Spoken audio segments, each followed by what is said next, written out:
যদি সবাই ফিরে যায়, ওরে ওরে ও ভাগা সবাই ফিরে যায়, যদি গহন পথে যাওয়ার কালে কেউ ফিরে না যায়, তবে পথের কাটা তুই রক্ত মাখা চরণ তলে একলা দলরে, তুই রক্ত মাখা চরণ তলে একলা দলরে, যদি তোর ডাক শুনে কেউ না আসে তবে একলা চলো রে।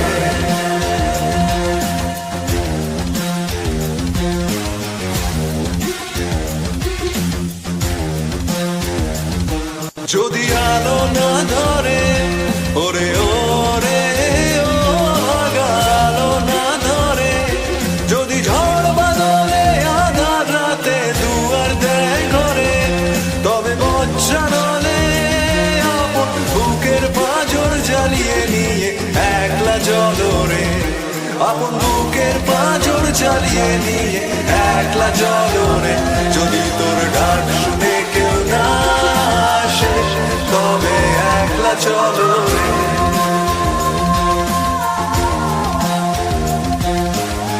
একলা চলো, একলা চলো, একলা চলো, একলা চলো রে। Hi guys, thank you for joining the live stream. Today it's a big day for India. I think our Prime Minister got invited. Basically, he invited the biggest podcast host, probably the second biggest podcast host in the world, to interview him. We will get into the, let's say, inauthenticity of it, as well as even then why and how it's still important for India. Both topics. It's inauthentic in the sense that probably Lex Fridman was contacted that, hi, would you like to interview Narendra Modi? It's probably scripted. I would bet that it's 99%. I'm 99% sure it's scripted, or it has pre-approved questions.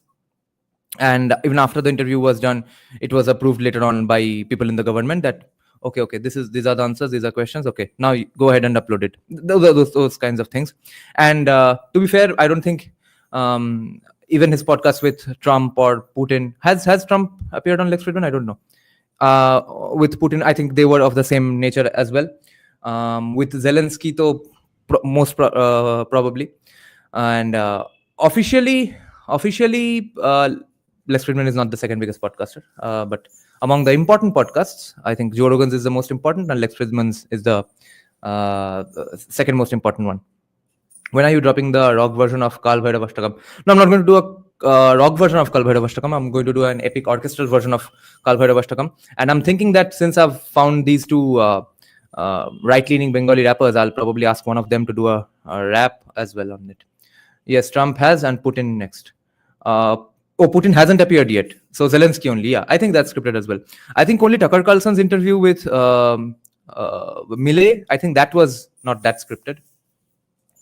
Modiji's English voice in podcast is AI. Yeah, we'll check out that one only. Yeah, this is another thing I wanted to clarify before starting the podcast, that we are going to check out the English AI generated one only, because I'm mainly curious about what the world is listening to, and they are not going to read English subtitles, obviously. So we will check out the English AI generated translation of Narendra Modi's voice. And so that's the inauthenticity part. And let's say, I don't think anything else is inauthentic in this. Just this aspect that Fridman was invited, probably with taxpayer money. Probably he was paid to do it. And we'll get into why that's also probably a good thing. And the fact that it's kind of scripted and approved and stuff. It's not really an authentic podcast, so to speak.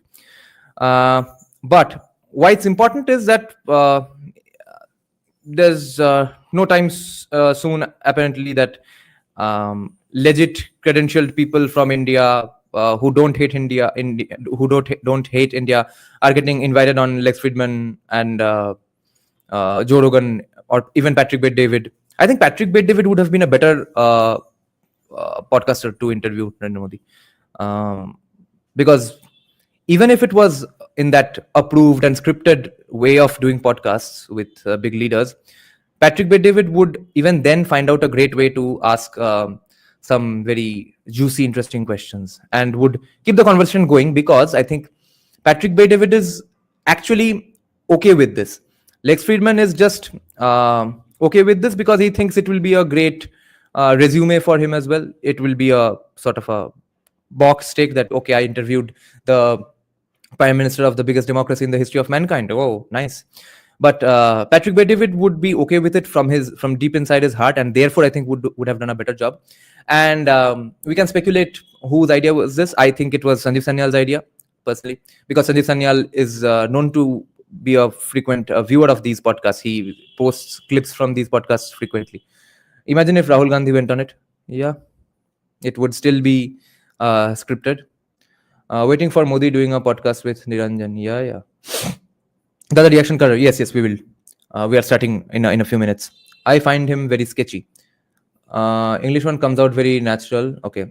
Who is very sketchy? Patrick or Lex? PBD podcast interviewed Subramaniam Swamy. Yeah, yeah, yeah. Long time back. Okay, let's start. And yeah, so why it's important? Because no one else is getting invited. So why not our prime minister only goes ahead and tells the world of our view of our country and our view of the entire world, our view on geopolitics, a bit of our cultural history and all. It shouldn't have had to come from Narendra Modi, but since no one's getting invited anyway, okay, let's invite and make Lex Friedman host a conversation on the awesomeness of India. How else is going to happen? Lex's podcast with Elon is great. Okay, I've only watched Elon's with Joe Rogan. Dada, are you live? Yes, yes, I'm live. Okay, you find PBD sketchy. Let's start.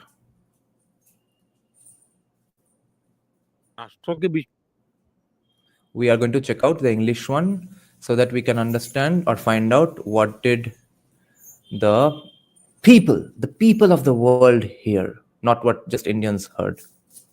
My strength lies not in my name, but in the backing of 1.4 Yes, Bangaputra, exactly. I want PBD to do an interview. billion Indians and thousands of years of timeless culture and heritage. So wherever I go, I carry with me the essence of thousands of years of Vedic tradition, the timeless teachings of Swami Vivekananda, and the blessings, dreams, and aspirations of 1.4 billion Indians. When I shake hands with a world leader, it's not Modi, but 1.4 billion Indians doing so. No, I'll not listen to it in Hindi because I want to exactly find out what did the world hear. It doesn't matter what the Indians heard. So this isn't my strength at all. It is rather the strength of India. Whenever we speak of peace, the world listens to us. Because India is the land of Gautam Buddha and Mahatma Gandhi. And Indians aren't hardwired to espouse strife and conflict. We espouse harmony instead. We seek neither to wage war against nature nor to foster strife among nations. We stand for peace. And wherever we can act as peacemakers, we have gladly embraced that responsibility. My early life was spent in extreme poverty, but we never really felt the burden of poverty. You see, someone who is used to wearing fine shoes will feel their absence when they don't have them. But for us, we had never worn shoes in our lives. So, how would we even know that wearing shoes was a big deal? We weren't in a position to compare. That's just how we lived. When I became prime minister, I specially invited Pakistan to my swearing-in ceremony so we could turn over a new leaf. Yet, every noble attempt at fostering peace was met with hostility and betrayal. We sincerely hope that wisdom prevails upon them and they choose the path of peace. I believe even the people of Pakistan long for peace. Look, regarding what you said about criticism and how I deal with it, if I had to summarize in one sentence, I welcome it. I have a strong belief that criticism is the soul of democracy. I want to tell all the young people the following. No matter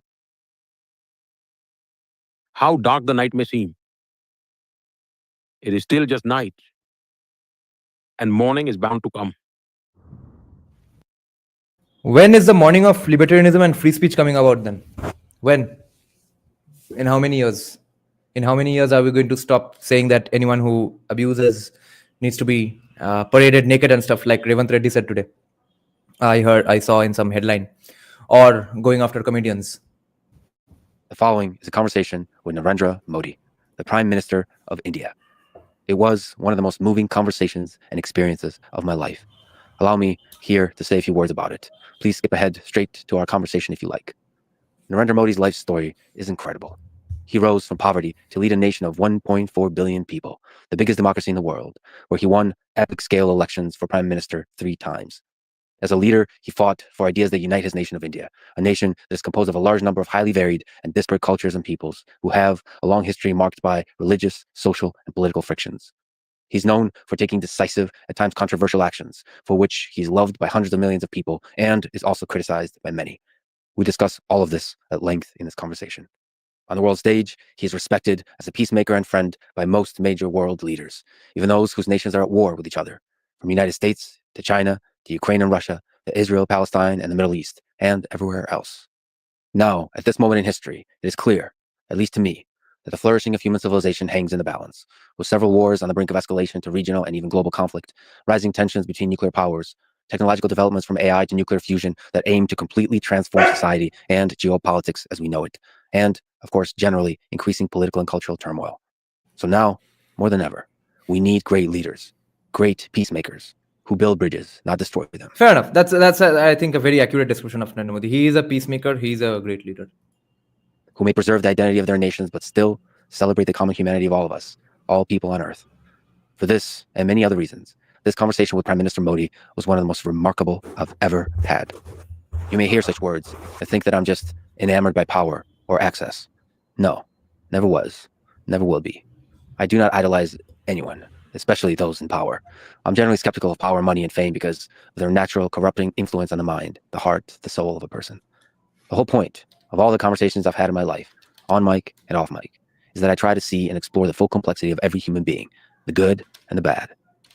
I believe we're all the same in a deep fundamental sense, all capable of good, all capable of evil, all carry stories of pain and stories of hope. Whether you're a world leader or a truck driver, a coal miner, or a farmer in the American Midwest. And by the way, I will be talking to a lot of the latter kind of folk this year off mic, and maybe even on mic, as I travel the US and the world. My brief statements here about Narendra Modi are about both him as a leader and especially him as a human being. In the extensive time I spent with him, I spoke with him, off mic and on mic. It was a deeply personal human interaction, characterized by warmth, kindness, humor, inner and outer peace, and absolute focus on the conversation between us in the present moment, as if nothing else existed. I have heard from many people that he treats everyone he meets in this empathic way, no matter where they come from or what their position is in this world. So, for those and many other reasons, this really was an incredible experience I will never forget. Oh, and by the way, we make captions and voiceover audio tracks available in English, Hindi, and other languages. You can also listen to the original mixed language version where I speak English and Prime Minister Modi speaks Hindi. Separately, you can choose to turn on subtitles in your preferred language. On YouTube, you can switch between language audio tracks by clicking the settings gear icon, then clicking audio track, and then selecting the language you prefer. For fully English overdub, select English. For fully Hindi overdub, select Hindi.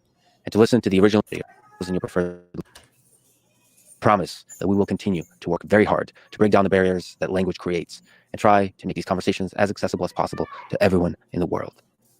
Anyway, let me pause one more time to say a big thank you. What a wild ride this life has been. It's an honor for me to be on it with all of you. I love you all. This is the Lex Fridman podcast. And now, dear friends, here's the Prime Minister of India, Narendra Modi. So I should also say I'm fasting right now. It's been almost 2 days, 45 hours. So just water, no food. In honor of this conversation, just to get in the right mindset, get into the spiritual level. I've read that you often fast for many days. Can you explain why you fast and where does your mind go when you fast? Nice. All in favor of fasting, or especially intermittent fasting. So fasting in regular intervals, not just on specific occasions. Put up your hands and celebrate our Lord and Savior, the faster, Narendra Modi.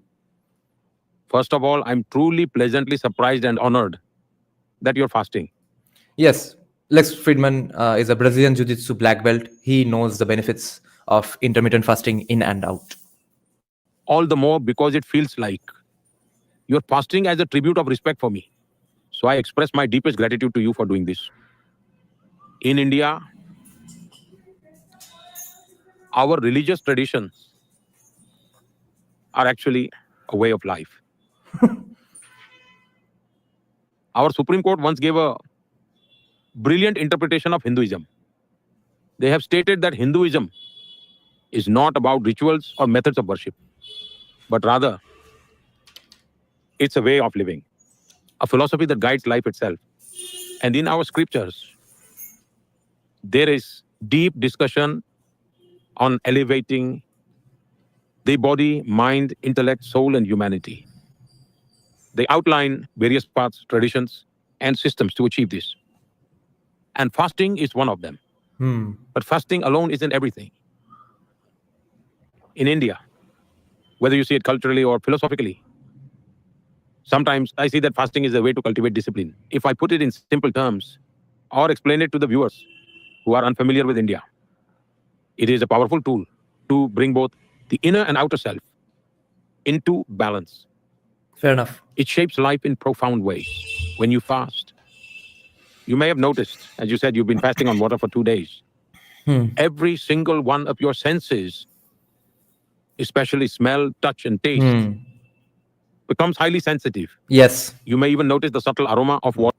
And to be specific, to be even scientifically accurate, you basically become insulin sensitive. So when people have high blood sugar, it's called insulin resistant. Your insulin doesn't spike up at all, so therefore you need artificially injected insulin.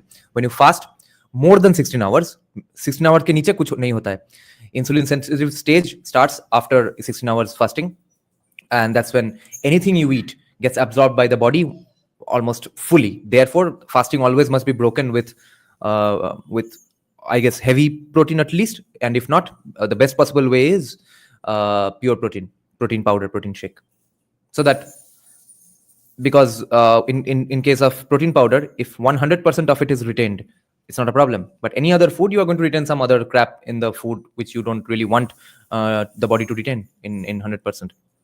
Okay, the problem is my dog seems a little agitated and he is walking about, so I'll just send him to his bedroom.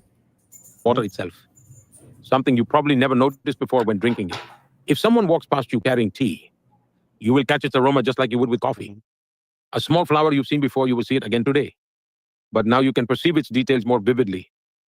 Your senses become extra sharp, highly aware, and fully tuned in. And their capability to observe and to respond multiplies and grows sharper. I have personally often experienced this. Another thing I've experienced is that fasting can greatly accelerate the thinking process and can give a fresh perspective. You start thinking outside the box. I don't know if everyone experiences this, but I certainly do. Most people assume that fasting simply means giving up food or not eating. But that's just the physical aspect of fasting. If someone is forced to go without food due to hardship, with an empty stomach, can we call that fasting? Fasting is actually a scientific process. Whenever I fast for an extended period, I prepare my body in advance. For 5 to 7... I had no idea I would love the first 13 minutes or the first few minutes of the podcast so much. I'm liking this. It's absolutely correct thing. Authentic things are being said. Thank God. No, Namaste Hindustan, I won't switch to Hindi because I'm curious about what the world heard from the interview. Because Hindi mein whatever he'll say nice things about India, we all know. That doesn't matter. It matters what he says in English. Wait, some important questions here. What is the breed and what is the name of your dog? It's a stray indie dog. Got abandoned twice. On the third time, I had to adopt it because they had complained to the Kolkata Municipal Corporation and stuff, and they were about to pick up the dog. So I went there and took the dog for me, and his name is Max, because my first dog, the first stray, whoever kind of became my pet, his name was Max when I was a kid. 7 days before the fast, I follow various Ayurvedic practices and yoga practices, along with other traditional cleansing methods, to internally reset my system. Before actually beginning the fast, I make sure to drink a lot of water as much as possible. So you could say that this detoxification process helps prepare my body in the best possible way. And once I begin fasting, for me, it's an act of devotion. For me, fasting is a form of self-discipline. For me personally, even while I go about doing my daily activities during a fast, my mind remains deeply introspective and focused inward. And that experience is profoundly transformative for me. My practice of fasting didn't come from reading books, listening to sermons, Nice. or following a tradition just because my family happened to have observed it. It came from my own personal experience. During my school days, there was a movement inspired by Mahatma Gandhi's vision, his vision of cow protection. The government had not enacted any laws at the time. At the time, people across the country observed a one-day fast by gathering in public places in silent protests. We were just kids, probably had just finished primary school. Something inside me said I should be part of this. And that was the first time in my life I experienced fasting. At such a young age, I felt neither hunger nor any desire for food. Instead, I felt a new awareness, a surge of energy within me. So I became convinced that fasting is a science, far beyond just skipping meals. It is something far greater than that. Then gradually, I refined my body and mind through various experiments. Genius move by Narendra Modi here. Very subtle, very important. This is what we like Narendra Modi for. This was good stuff. First, he lures people in with Gandhi, Gandhi, Gandhi. Then he shoves their face into cow protection said by Gandhi, Gandhi. Over time, it became a long and disciplined journey for me. And one thing is certain, fasting never slows me down. I work just as much as usual. Sometimes I even work more. And another fascinating thing I've noticed is that when I need to express my thoughts, I'm amazed at where they come from and how they flow. Yeah. It's truly an incredible experience. So you still Good do start. meetings with world leaders. You still manage the affairs of India. You still carry out your role as a leader on the world stage, all fasted, and sometimes 9 days. Well, this practice has a long historical context. I hope it may be interesting for those listening. There is an ancient tradition in India called Chaturmas. During the monsoon season, we know that the digestion tends to slow down. And so in this season, many people in India follow the practice of eating only a single meal within 24 hours. For me, this starts around mid-June and goes on until after Diwali. I love doing 24-hour fasts. Oh man, I love it. It feels so good. My favorite is 24-hour fast. Just 3-4 days back, I did a 33-hour fast. I drink lots of water during fasting. Obviously, no nirjala upavas horse shit for me. Water and green tea without sugar, or any normal tea without sugar and milk, black coffee without sugar and milk. None of that breaks your fast. Anything above 5 calories breaks your fast, and so triggers your enzymes. That's when your fast officially breaks. So anything other than that is fine. Around November. For about 4 to 4.5 months, I followed this tradition of eating only once in 24 hours. Then comes the Navratri festival in India, which usually falls in September or October. During this time, the whole country celebrates Durga Puja, a festival of strength, devotion, and spiritual discipline. This lasts for 9 days. During this time, I completely abstain from food and only drink hot water. Although drinking hot water has always been a part of my daily routine, my past lifestyle was such that I naturally developed this habit over time. Then, in March or April, another Navratri occurs, called Chaitra Navratri. This year, it will likely begin around March 31st. During Bangaputro, this is one thing I am 99% sure he hasn't done, because I've heard he hates any remote, let's say, attraction towards these nasha kinds of things with a vengeance. So I don't think he would drink bhang as well. Maybe just to hang out with some party workers. Maybe sometime once when he was a young guy party organizer. I don't think anytime too many time after that. this 9-day Intoxicants. fast, I eat only one specific fruit once a day. So for those 9 days, if let's say I choose papaya, then for all 9 days, I won't touch anything else, just papaya. That too, I eat only once a day. That's how I follow my 9-day fasting routine. So there are numerous fasts I keep throughout the year. And this has Ideally, I've heard MMA fighters say that the best, some of the best, George St. Pierre, etc. And I think the professor of genetics from Harvard said on Joe Rogan's podcast as well that I think he does this as well, that 72-hour fasts twice or thrice or about 4 times a year. That refreshes everything in your body. Party organizer. Yes. has become a deeply ingrained tradition in my life. Perhaps I can say that I've been following these practices for 50 to 55 years. Hi, first 19 minutes, not really 90 minutes. ये interview शुरू हुआ 9 minutes से. So first 10 minutes on fasting. This is great stuff. Anytime now my family members or any random fat fuck tries to lecture me on fasting, I'm going to show them this interview. Has there been times when you met with a world leader and completely fasted? And maybe what do they think about that? What do they think about your ability to do that kind of thing? And you're right. Before Narendra Modi answers, let me answer this. Some of my best podcasts, live stream or with someone have been when I was fasted for about 18 hours, 20 hours. I should mention that from even my 2 days, my ability to be present, my ability to sense everything, sharply focus on this experience is elevated. But yes, is there stories with a world leader that maybe jump to mind when you were fasted? Well, most of the time, I don't even let people know about it. It's my personal matter. So I never publicized it. But people gradually started finding out. It became known only after I became chief minister and prime minister. Otherwise, it was purely personal. But now that it's out, A very good question has been asked by Dambas Mishra here. Who does not see the value in fasting? Weird. Dambas Mishra, because of the misinterpretations by some idiots at some point, at least I know this is what has happened in Bengal. The wives, the grandmothers in the family, who are anyway malnourished, who have faced countless famines in their ancestry, in their entire lineage, which is why Bengalis are so short in general compared to the rest of the country.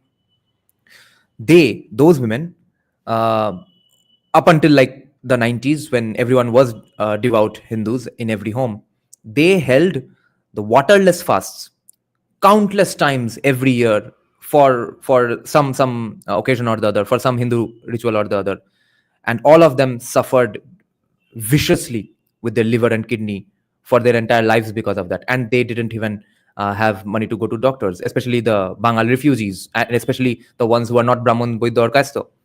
Their lives, their healths, their productivity, everything has been, especially liver and kidney, has been fucked beyond recognition because of those fasts, which only sucked so much because when you do eat after a fast, it has to be fucking nutritious, not horseshit post-partition, post-colonial crap, and not after famines. And when you do fast, you must drink water. These two factors were forgotten, and only God was in their minds, so their liver and kidney got fucked. And therefore, in this generation, everyone who's remotely not that religious, or even the religious ones, look at fasting as a something dire, something that screwed their grandmas and aunts, etc. That's what people remember about fasting in Bengal, at least. out in the open, I don't mind sharing. If someone asks, I tell them so it might be useful to them because it's not my personal property. It's my experience. And if that can help someone, why not share it? After all, my life has always been devoted to the well-being of others. For example, after I became prime minister, I had a bilateral meeting at the White House with President Obama. And he had also arranged a formal dinner. Then as discussions between the two governments progressed, someone said, please join us for dinner. To which another replied, but the prime minister doesn't eat. This left them a bit concerned. How do you host the leader of such a major nation at the White House without serving food? When we sat down, they brought me a glass of hot water. I turned to President Obama and jokingly said, look, my dinner has arrived, as I placed the glass in front of me. Later, when I visited again, he still remembered. He smiled and said, last time you were fasting. This time we're having lunch. Since you're not fasting, you'll have to eat twice as much. Let's go to the beginning. You rose from humble beginnings to lead the world's largest democracy. So I think there's a lot of people for whom this is truly inspiring. Your family was of very modest means, and you grew up in a one-room house with a mud floor, your whole family living there. Tell me about your childhood. How did those humble beginnings shape your outlook on life? My birthplace is Okay, at this point, this is a live reaction to Narendra Modi's interview and an unboxing ceremony, a book gifted by our viewer, Buddhadev Bhattacharya Archives. I'll show it to you after I unpack. in Gujarat. Specifically in North Gujarat, in Mehsana district, in a small town called Vadnagar. Historically, this town holds great significance. And so, Vadnagar is where I was born and completed my early education. Looking at the world, as I understand it today, I can reflect on my childhood and the unique environment I grew up in. My village had certain fascinating aspects, some of which are quite rare, even globally. Guys, holy shit. You won't believe what the book is. I did not research it. I wanted to be surprised, and I'm surprised as fuck right now. The book gifted to me by Buddhadev Bhattacharya is about surviving Pol Pot's regime. Good job, Buddhadev. Thank you very much. We're going to discuss this on our live streams ASAP. When I was in school, there was an elder in our village who would regularly tell students, listen kids, wherever you go, if you find a carved stone or you find a stone with inscriptions on it or anything with engravings, bring it and place it in this corner of the school. Over time, my curiosity grew and I started to understand. I realized that my village had a rich and ancient history. Discussions at school often revealed more fascinating details about its past. Later, I learned that China even made a film about it. I had read in a newspaper about a film that mentioned the Chinese philosopher Yuan Tsang, who had spent a considerable amount of time in my village, having arrived there many centuries ago. Back then, it was a major center for Buddhist learning. That's how I first learned about it. And perhaps around the 1400s, it was a prominent Buddhist educational hub. There was a victory monument from the 12th century, a temple from the 17th century, and in the 16th century, two sisters, Tana and Riri, who were renowned musicians. As I uncovered these history traces, I grasped the depth of our heritage. So when I became chief minister, I initiated large-scale excavation projects. The findings from these very projects confirmed that thousands of Buddhist monks had, at one time, studied there. It was a place where Buddhist, Jain, and Hindu traditions coexisted harmoniously. And for us, history wasn't just confined to books. Every stone spoke. Every wall had a story to tell. And Right. so, when we began the large-scale excavation work, we uncovered findings that hold immense historical significance. So far, they have discovered evidence dating back 2,800 years, proving that this city has remained unbroken and eternal for all those 2,800 years. They have discovered solid proof of how its development unfolded over these centuries. Now, an international level museum has been established there, open to visitors, especially for archaeology students. It has become a major area of study. So, the place where I was born holds its own unique historical significance. I see it as my good fortune. Some things in life unfold beyond our understanding. Kashi became my realm of duty. Now, Kashi is also eternal. Kashi, also known as Banaras or Varanasi, is an eternal city that has remained vibrant and alive for centuries. Perhaps it was some divine design that led a boy born in Varnagar to eventually make Kashi his realm of duty, living in the embrace of Mother Ganga. When I think about my family, my father, my mother, my siblings, my uncles, aunts, grandparents, we all grew up together in a small house. The place we lived was likely even smaller than where we are sitting now. There was no window, just a small door. That's where I was born, that's where I grew up. Now, when people talk about poverty, it's natural to discuss it in the context of public life. And by those standards, my early life was spent in extreme poverty. But we never really felt the burden of poverty. You see, someone who is used to wearing fine shoes So well said. will feel their absence when they don't have them. Hmm. But for us, we had never worn shoes in our lives. So how would we even know that wearing shoes was a big deal? Right. We weren't in a position to compare. That's just how we lived. Our mother worked incredibly hard. My father too. He was extremely hardworking. And he was also extremely disciplined. Every morning around 4 or 4:30 a.m., he would leave the house, walk long distances, visit several temples, and then reach his shop. You know, this is one of the things I had liked so much about the MS Dhoni film. Remember, that was so subtle. They never made a fuss about it. They never dedicated even one single dialogue to it, but they showed it. They didn't tell. They didn't say. They just showed that in the end, MS Dhoni learned his discipline and dedication, hard work from his father. Because remember those nighttime watering the fields scenes. They were done so deliberately, specifically, and I like that it was not that subtle, but it was subtle enough for Indian cinema. And they never, they just showed without any dialogue that Dhoni growing up was seeing his father being as hardworking as we all know he was in his life, in his career. He wore traditional leather shoes, handmade in the village. The shoes were very tough and sturdy, making a distinct talk, talk, talk sound when he walked. People in the village used to say that they could tell the time just by hearing his footsteps. Oh, yes, they would say. Mr. Damodar is on his way. Such was his discipline. He worked tirelessly, late into the night. Our mother, too, ensured that we never felt the struggles of our circumstances. But despite everything, these challenging circumstances of living in scarcity never left a mark on our minds. I remember in school, the idea of wearing shoes never even crossed my mind. One day while I was on my way to school, I ran into my uncle on the way. He saw me and was surprised. Hey, you go to school like this, without shoes? So at that time, he bought me a pair of canvas shoes and made me wear them. Back then, they must have cost around 10 or 12 rupees. But here's the thing. They were white canvas shoes, and they would quickly get stained. So what did I do? In the evening, after school was over, I would stay back for a while. I would go from classroom to classroom, collecting leftover pieces of chalk that the teachers had discarded. I would take the pieces of chalk home, soak them in water, mix them into a paste, and polish my canvas shoes with it, making them bright white again. For me, those shoes were a treasured possession, a symbol of great wealth. And I don't exactly know why, but from childhood, our mother was extremely particular about cleanliness. Perhaps that's where we inherited that habit too. Not sure how I picked up the habit of dressing neatly, but it's been there since childhood. Whatever I wore, I made sure it looked proper. Back then, as you can imagine, we didn't have any arrangements for ironing clothes. So instead, I would heat up water in a copper pot, hold it with tongs, and press my clothes myself. Then I'd head off to school. That's how I lived, and I found joy in it. We never thought about being poor or judged about how others lived or what their struggles were. We lived carefree, enjoying whatever little we had and kept working hard. Never once did we complain about these things.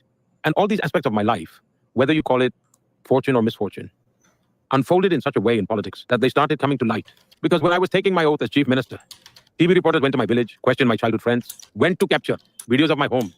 That's when people started asking, who is this and what background he's coming from? Before that, very few knew much about my life. That's just how my journey has been.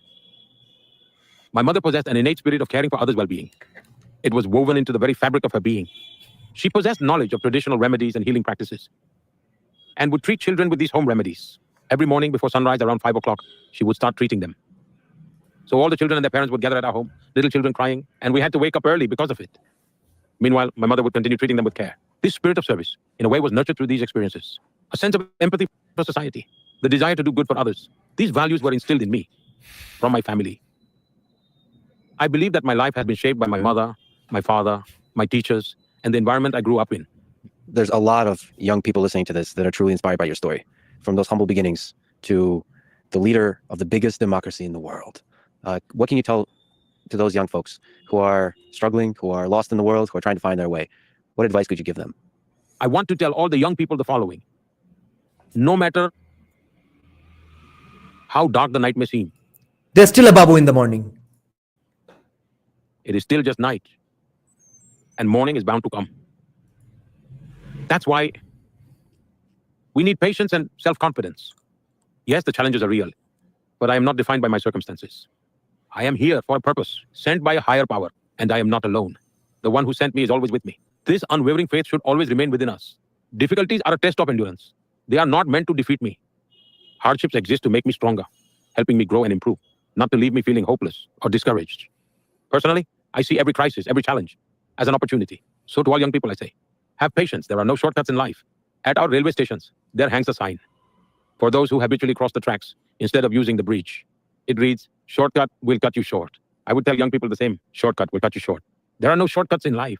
Patience and perseverance are essential. Whatever responsibility we are given, we must pour our heart into it.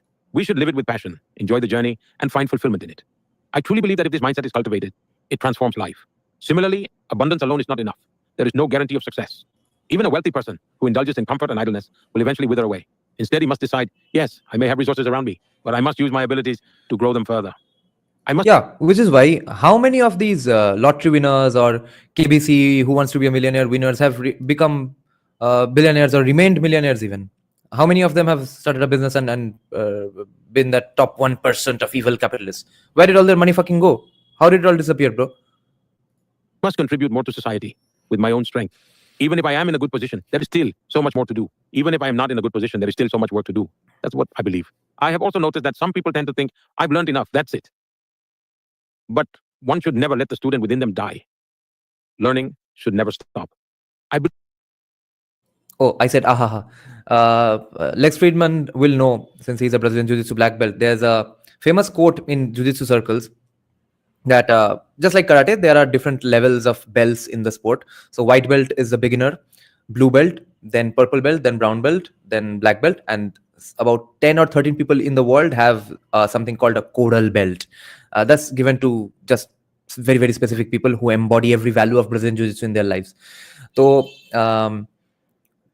the phrase is that white belt for life, or uh, to imply that I never want to forget this about the student in me. I want to learn for my entire life. So no matter what belt I am, white belt for life. That's a motto for many jiu-jitsu fighters.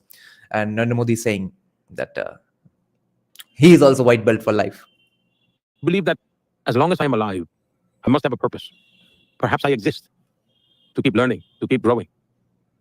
Now, my mother tongue is Gujarati, and we were not very familiar with the Hindi language, nor did we know how to speak it eloquently or communicate effectively.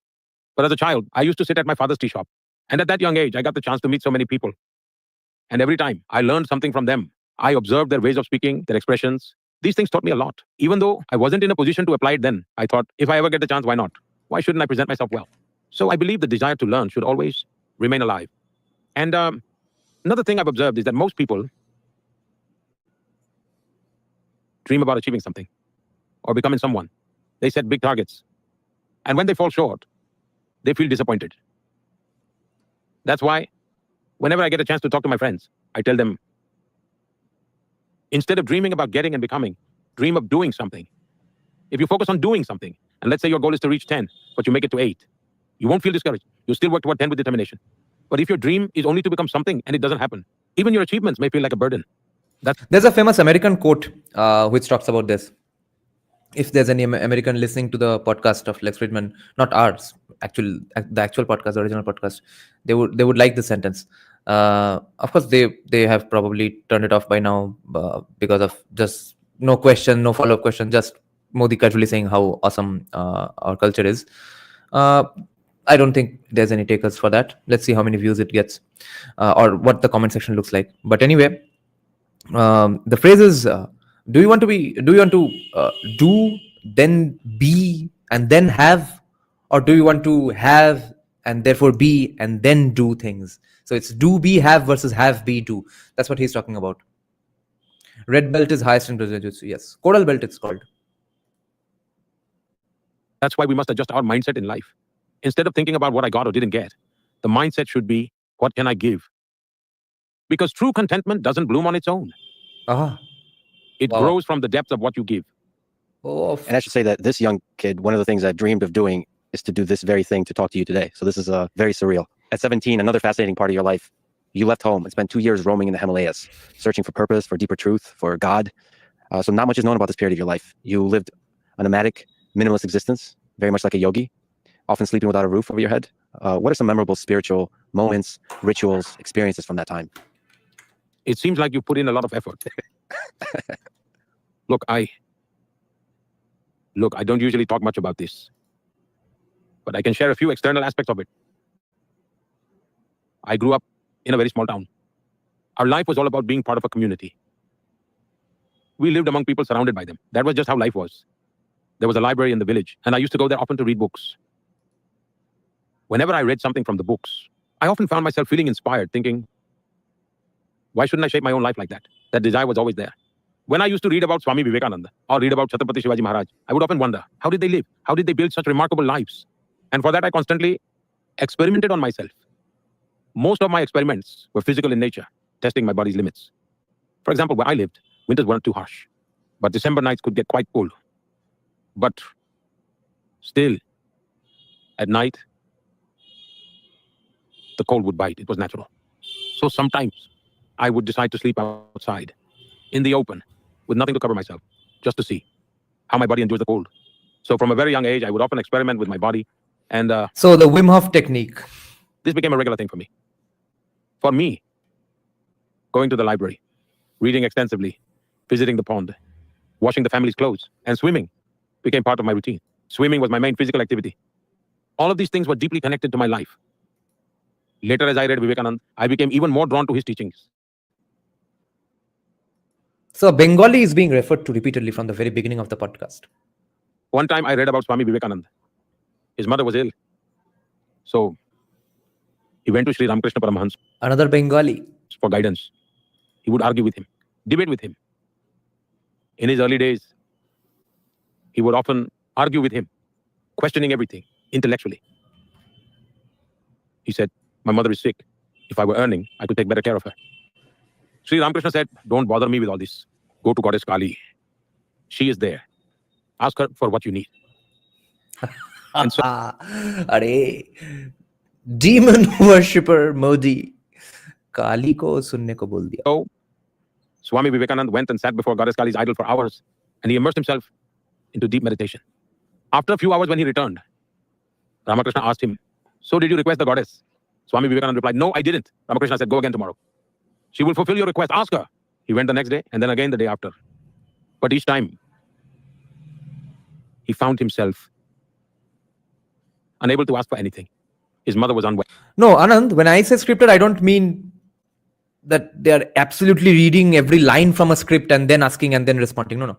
I mean, the questions were pre-approved. And then after the conversation went on, even after that, everything was again checked and then approved. That, okay, this is fine. There's nothing controversial. It's all very tame, and therefore upload it. Well, and he needed help. But when he sat before Goddess Kali, he was completely absorbed in her presence. And yet, he could not bring himself to ask for anything. Each time, he returned empty-handed. He told Sri Ramakrishna, I came back empty-handed. I didn't ask for anything. To stand before the divine goddess and not be able to ask for anything. That moment, that experience, lit a flame inside him. There was a spark in his life. And from that came the spirit of giving. I believe that perhaps...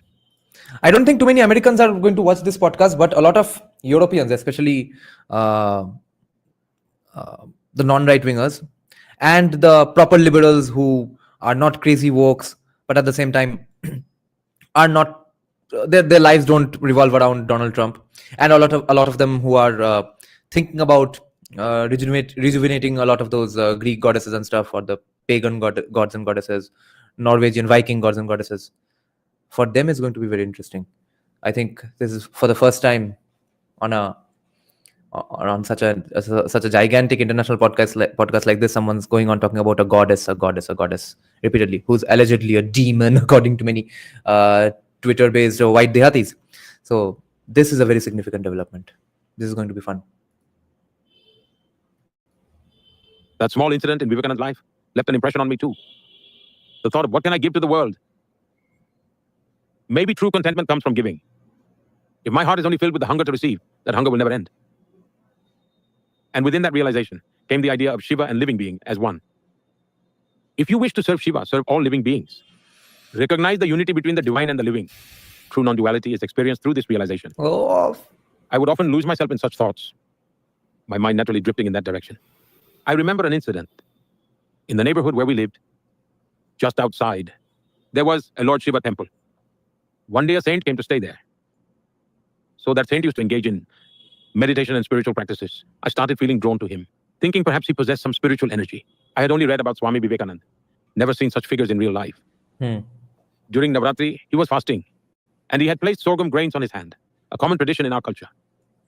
In a way, sprouting seeds on your palms and sleeping like that for 9 or 10 days. It was a kind of spiritual vow, and this saint was observing it. During those same days, my maternal uncle's family was preparing for my aunt's wedding. Everyone from my home was going to my uncle's house for the wedding. Now, for any child, visiting an uncle's house is always exciting. But I told my family, I'm not going. I'll stay here, and I will take care of Swamiji. Since he has these grains on his hand, he can't eat or drink, so I will take care of him. So as a child, I chose not to attend the wedding. I stayed back, serving Swamiji instead. Somehow my mind was naturally drawn in that direction. At times, whenever soldiers from my village came home during their holidays, they would walk around in their uniforms with such pride. I would run behind them all day thinking, look at them. They are serving the nation. So there was always a strong feeling inside me to do something meaningful. I didn't fully understand what it would be, and I didn't have a roadmap. There was a hunger within me, a deep longing to understand life, to explore its meaning. So I just set out and began the journey. During my time in the mission, I came across remarkable saints. They showered me with love and blessings. Among them, I formed a special bond with Swami Atmasthananji. He lived for nearly 100 years, a life full of wisdom and service. In his final years, I deeply wished for him to stay with me at the Prime Minister's residence. But his responsibilities were vast, and he couldn't come. However, back when I was Chief Minister, he used to visit, and I was fortunate to receive his blessings and guidance. He once looked at me and said, I'm no fan of asceticism, of course, but as for doing PR about it, I'm all for it, because that is asceticism always sells.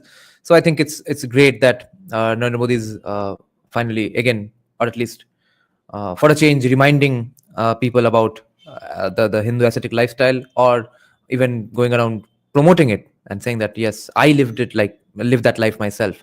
That's not bad.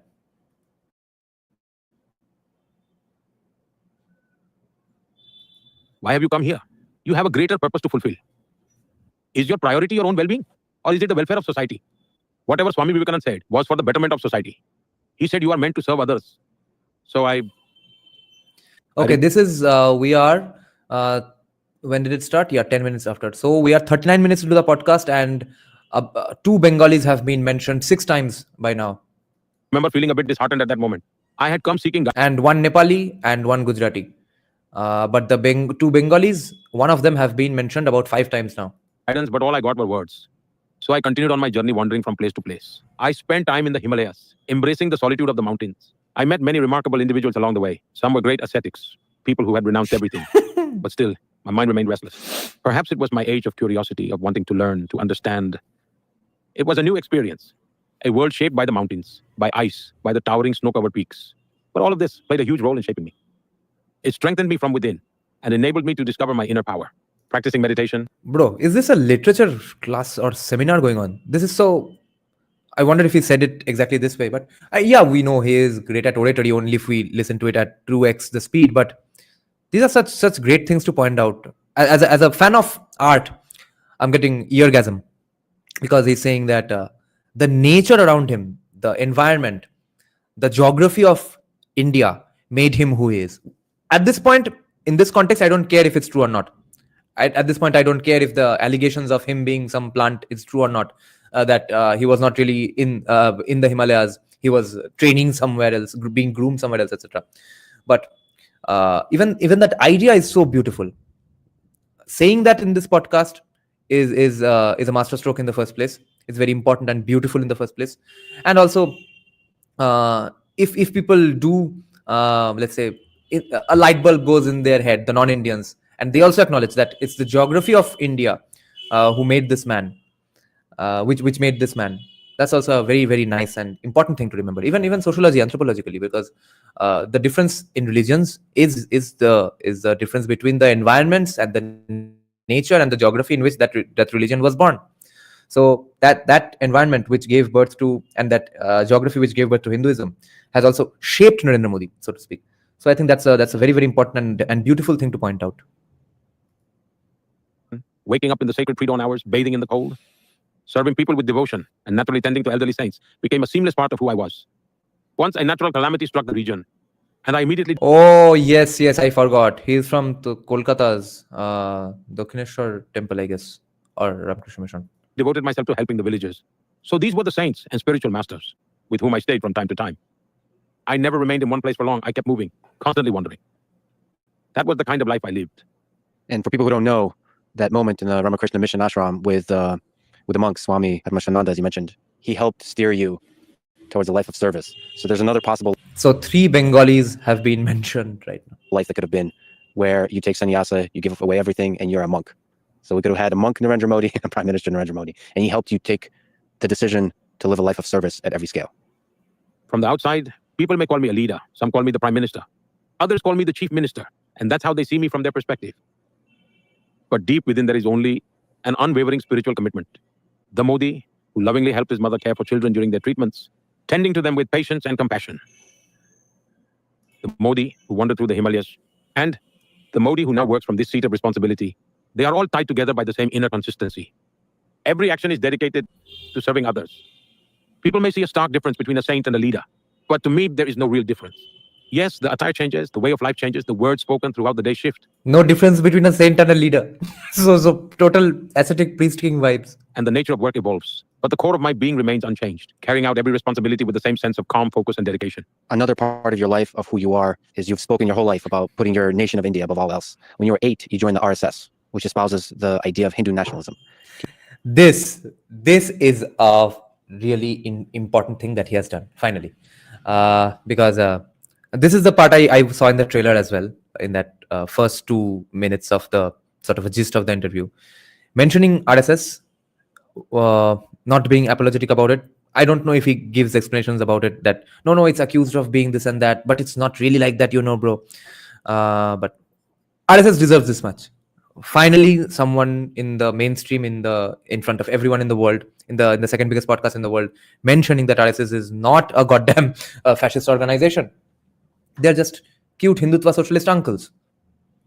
Can you tell me about RSS and what impact they had on who you are and the development of your political ideas? Ever since childhood, I always had the habit of staying engaged in something or the other. I remember there was a man named Makoshi. I don't quite recall his full name. I think he was part of the service group, Makoshi Soni or something like that. He used to carry a small drum-like instrument called a tambourine with him. And he used to sing patriotic songs in his deep, powerful voice. Whenever he came to our village, he would hold programs in different places. He means Duffley. I would run after him like a crazy fan just to listen to his songs. I would spend entire nights listening to their patriotic songs. I enjoyed it. I don't even know why, but I just did. In our village, there was a branch of the Rashtriya Swayamsevak Sangh, where we played sports and sang patriotic songs. Something about those songs touched me deeply. They stirred something inside me. And that's how I eventually became part of the RSS. One of the core values that were instilled in us at RSS was, whatever you do, do it with a purpose. Even while studying, study with the goal of learning enough to contribute to the nation. Even when you exercise, do it with the purpose of strengthening your body to serve the nation. This is what we were taught. And today, RSS is a massive organization. It is now nearing its 100th anniversary. Such a massive volunteer organization likely doesn't exist anywhere else in the world. Millions of people are connected to it. But understanding RSS is not that simple. One must make an effort to truly grasp the nature of its work. More than anything, the RSS provides you with a clear direction toward what can truly be called a purpose in life. Secondly, the nation is everything, and serving the people is akin to serving God. This is what has been said since the Vedic era, what our sages have said, what Vivekananda said, and what the RSS echoes. Okay, sorry to interrupt this beautiful, eloquent discussion, but a very interesting comment has been made, okay, by Lasher. So Lasher has asked, do you think this podcast can make BJP win Bengal elections? He's implying that since so many Bengalis are being discussed. No, Lasher, because in reality, Bengalis don't give a fuck about that Bengali subnationalism. If they did, so many Biharis would not win on the Trinamool ticket, whose supporters are the biggest, most vocal activists for the Bengali subnationalism thing. People only pretend to care about it, though they don't actually care about it. They like it, they don't love it. Okay, the only way to win elections in Bengal is to show up with the most numbers of muscle men and goons.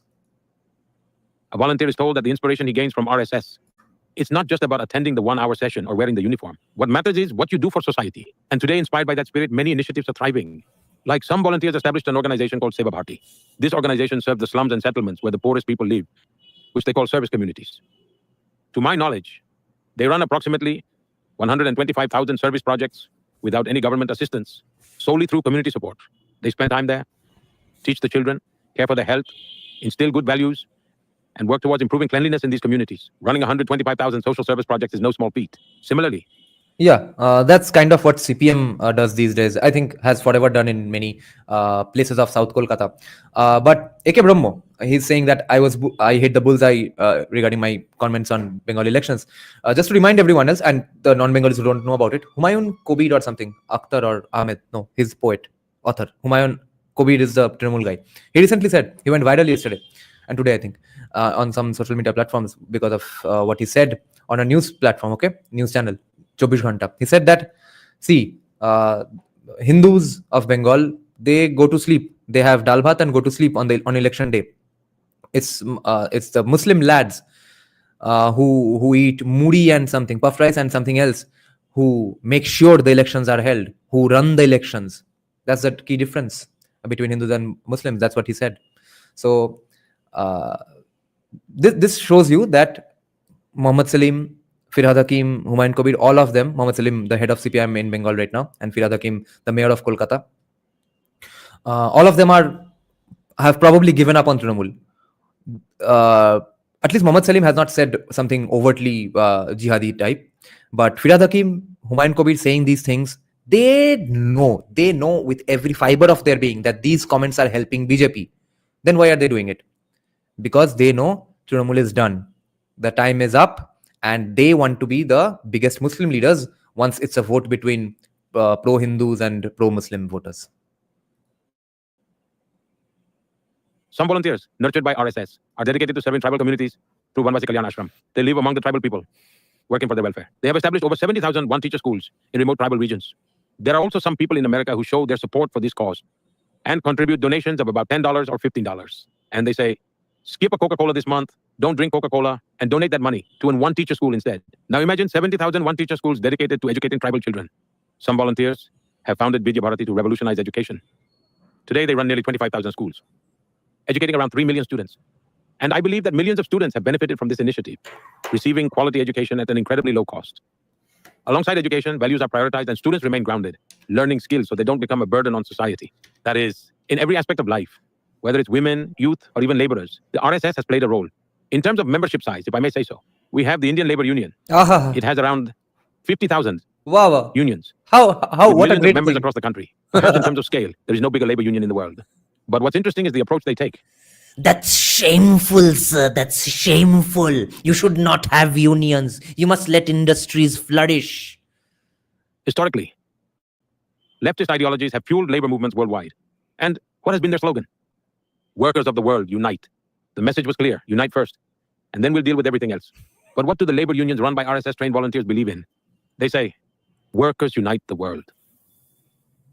Others say, workers of the world unite, and we say, workers unite the world.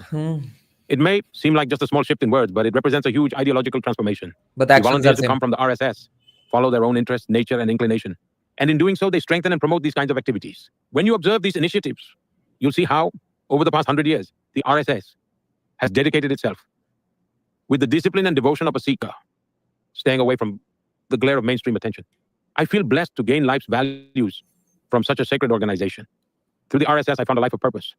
Then I was fortunate to spend some time among the saints, which gave me a strong spiritual foundation. I found discipline and a life of purpose. And through the guidance of saints, I gained spiritual grounding. Swami Atmastananda and others like him have held my hand throughout my journey, constantly guiding me at every step.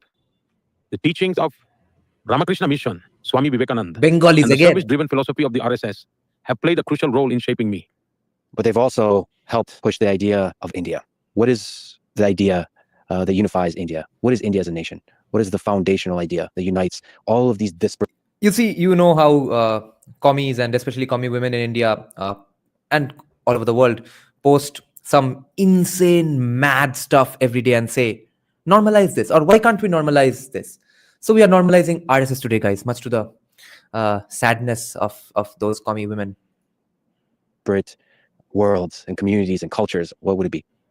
Look, India is a cultural identity.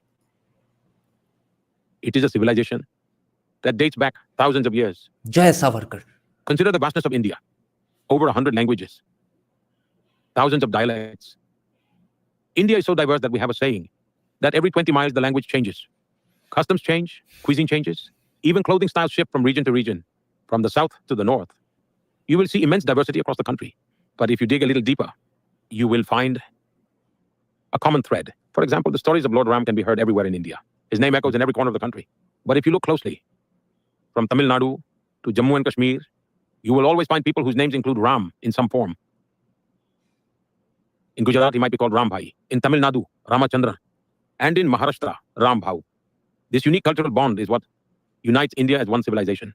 Take something as simple as bathing in water. We have a ritual where all the rivers of India are remembered. They chant, I am bathing with the waters of all these rivers. Ganga, Yamuna, Godavari, Saraswati, Narmada, Sindhu, Kaveri. It's a sentiment that unites a nation. And we have a long tradition of making such resolutions at the No, beginning. Winnie the Pooh, actually the AI voice is not that irritating. We are listening to it at 2x speed. That's why it's a bit weird. Of important events and rituals. And the resolution itself can present a historical record. And in so doing, serve as a way of collecting and preserving historical data. It has been an incredibly unique system, guided meticulously by our scriptures. When someone makes a resolution, performs a puja, or even during weddings, we start by invoking the entire universe, beginning with Jambudweep, Bharat Khand, Aryavrat, and gradually narrow it down to the village, then mentioning the specific family. And finally, we invoke the family deity. This practice is still alive, happening daily in every corner of India. But sadly, the Western and global models began viewing nations only as administrative systems. India, however, has had a variety of administrative systems throughout history. Many systems were fragmented. So he doesn't say that it's Hinduism which unites the country, but he definitely says, at least starts the list with Lord Ram. जलेगी बहुत लोगों की, तो भाई अब सत्य है तो क्या करें? This is a fact. What can we change about it? This is what unites the country. Scattered and varied across regions, kings and rulers were numerous. But India's unity lay in cultural bonds. Pilgrimage traditions played a key role in preserving this unity. Shankaracharya established the 4 pilgrimage sites. Even today, millions of people travel from one place to another for pilgrimage. In Kashi, you'll find people who bring water from Rameshwaram to Kashi and take water from Kashi to Rameshwaram. Even if you look at our Hindu calendar, you'll find so many things across the country that you can't even imagine. If we look at the historical foundation of modern India, along with yourself, Mahatma Gandhi is one of the most important humans to have ever lived, but certainly one of the most important humans to the history of India. What do you admire about Mahatma Gandhi? As I had mentioned before, I was born in Gujarat, and Gujarati is my mother tongue. Oh my Mahatma God. Gandhi was also born in Gujarat. His native language was Gujarati too. He pursued a career as an attorney and lived overseas for several years. He had plenty of great opportunities. But the deep sense of duty within him, along with the values instilled by his family, led him to give up all comforts and devote his life to serving the people of India. He joined the struggle for India's independence. Hmm. And to this day, he continues to deeply influence Hmm. the life of every Indian in some way. Hmm. Mahatma Gandhi tried to live by his principles and practice what he Unfortunately. preached. For example, Right. he strongly advocated for cleanliness and practiced it himself. And he made it a point to discuss cleanliness wherever he went. Another key factor to consider is India's fight for independence. India was ruled by the Mughals, the British, and several other foreign powers. Despite being bound by the shackles of colonial rule for centuries, the flame of independence burned brightly. In every corner and nook of India, never fading, always fueling the desire for freedom. Millions of people sacrificed their lives so the light of freedom could shine on India. They laid Colonialism or colonial history doesn't start in 1757. It starts much earlier, during the 980s. This is an important thing to mention, or at least Mughal rule. So, I don't think this has been our official stand at any point, right? I think after today, it is the official stand of the Indian government that colonial history doesn't start in 1757. down their lives for freedom, sacrificing their youth behind prison walls. Yeah. Let him sell Gandhi today because he's saying that Gandhi wanted cow protection. Mahatma Gandhi also fought for India's independence, but in his own way. Indeed, the other freedom fighters were brave warriors and devoted sons of Mother India. They came, they fought, and their martyrdom immortalized them. And they did indeed have a lasting impact. Yeah, but I don't want that. If his cultural and spiritual more Hinduness is going to screw the country, who cares? ऐसा हिंदू बनने को तुमको किसने बोला भाई? But it was Mahatma Gandhi who awakened the nation, leading a mass movement fueled by truth. And he wove even a sweeper into the very fabric of the freedom struggle. He told teachers their work was part of the freedom struggle. He told the people spinning thread and weaving clothes they were freedom fighters. He told those tending to lepers that their service was a step toward India's freedom. He viewed every task as a vital thread in the fabric of India's independence movement. And this transformed India's common man into a soldier in the quest for freedom. Gandhi forged a mass movement so immense that the British could never fully grasp it. The British never imagined that a pinch of salt from the Dandi March could spark a massive revolution, and he made it happen. And his life, presence, style, mannerisms, all left a profound impact. And I have seen many of his stories evolve into timeless legends. I recall an incident from a roundtable conference. Yeah, I believe he was attending a roundtable conference. He was supposed to meet King George at the Buckingham Palace, draped in his breechcloth. Mahatma Gandhi made his way to the palace. Beach. Many people were amazed that he had showed up in that attire to meet the king. Gandhi remarked he didn't need to wear a lot of clothes. He said, "Your king is wearing enough clothes for the both of us." This was the whimsical charm of his nature. Mahatma Gandhi possessed many remarkable qualities. His call for unity and recognition of the people's strength still resonates with me. In everything yes. I do, I strive to include the common man. And the British felt that resonance and vibed, got a shock, and then left the country all of a sudden. And to ensure the participation of as many as possible. I don't believe in leaving everything to the government. I am a firm believer in the power of social change. So he was probably one of the greatest leaders of the 20th century. You are one of the greatest leaders of the 21st century. Those 2 centuries are very different. And you have been masterful in the game, in the art of geopolitics. So let me ask you, you have found a balance. So when negotiating on the world stage with super powerful nations, is it better to be loved or feared? It seems like you are a masterclass of being loved by everybody, but everybody knows and feels the strength. So finding that balance. Can you speak to that balance? First and foremost, I don't think this is a fair comparison. Mahatma Gandhi wasn't just a 20th century leader. His relevance transcends centuries. Mahatma Gandhi's legacy. Yeah, unfortunately. So the people who have seen this podcast, does he ever mention Savarkar? Is Savarkar forever going to be left out? His life is going to suck. He's going to spend decades in jail. His brother is going to get killed, or beaten to death because of Gandhi's death. His movie is going to flop, and the prime minister who wins on Hindutva is not going to mention him on the biggest podcast in the world, second biggest podcast in the world. Is that what? Is that how we are going to repay Savarkar? Legacy will last for centuries to come, and he remains relevant to date. As far as I am concerned, I have a responsibility to fulfill. Yet, the weight of that responsibility pales in comparison to my country. I am nowhere near as great as my country, and my strength lies not in my name, but in the backing of one. No. Don't apologize this much for Narendra Modi. Do you think Makali resonates with the Western audience? Huh? What's this got to do with resonating or feasibility again? 0.4 billion Indians and thousands of years of timeless culture and heritage. So wherever I go, I carry with me the essence of thousands of years of Vedic tradition, the timeless teachings of Swami Vivekananda, and the blessings, dreams, and aspirations of 1.4 billion Indians.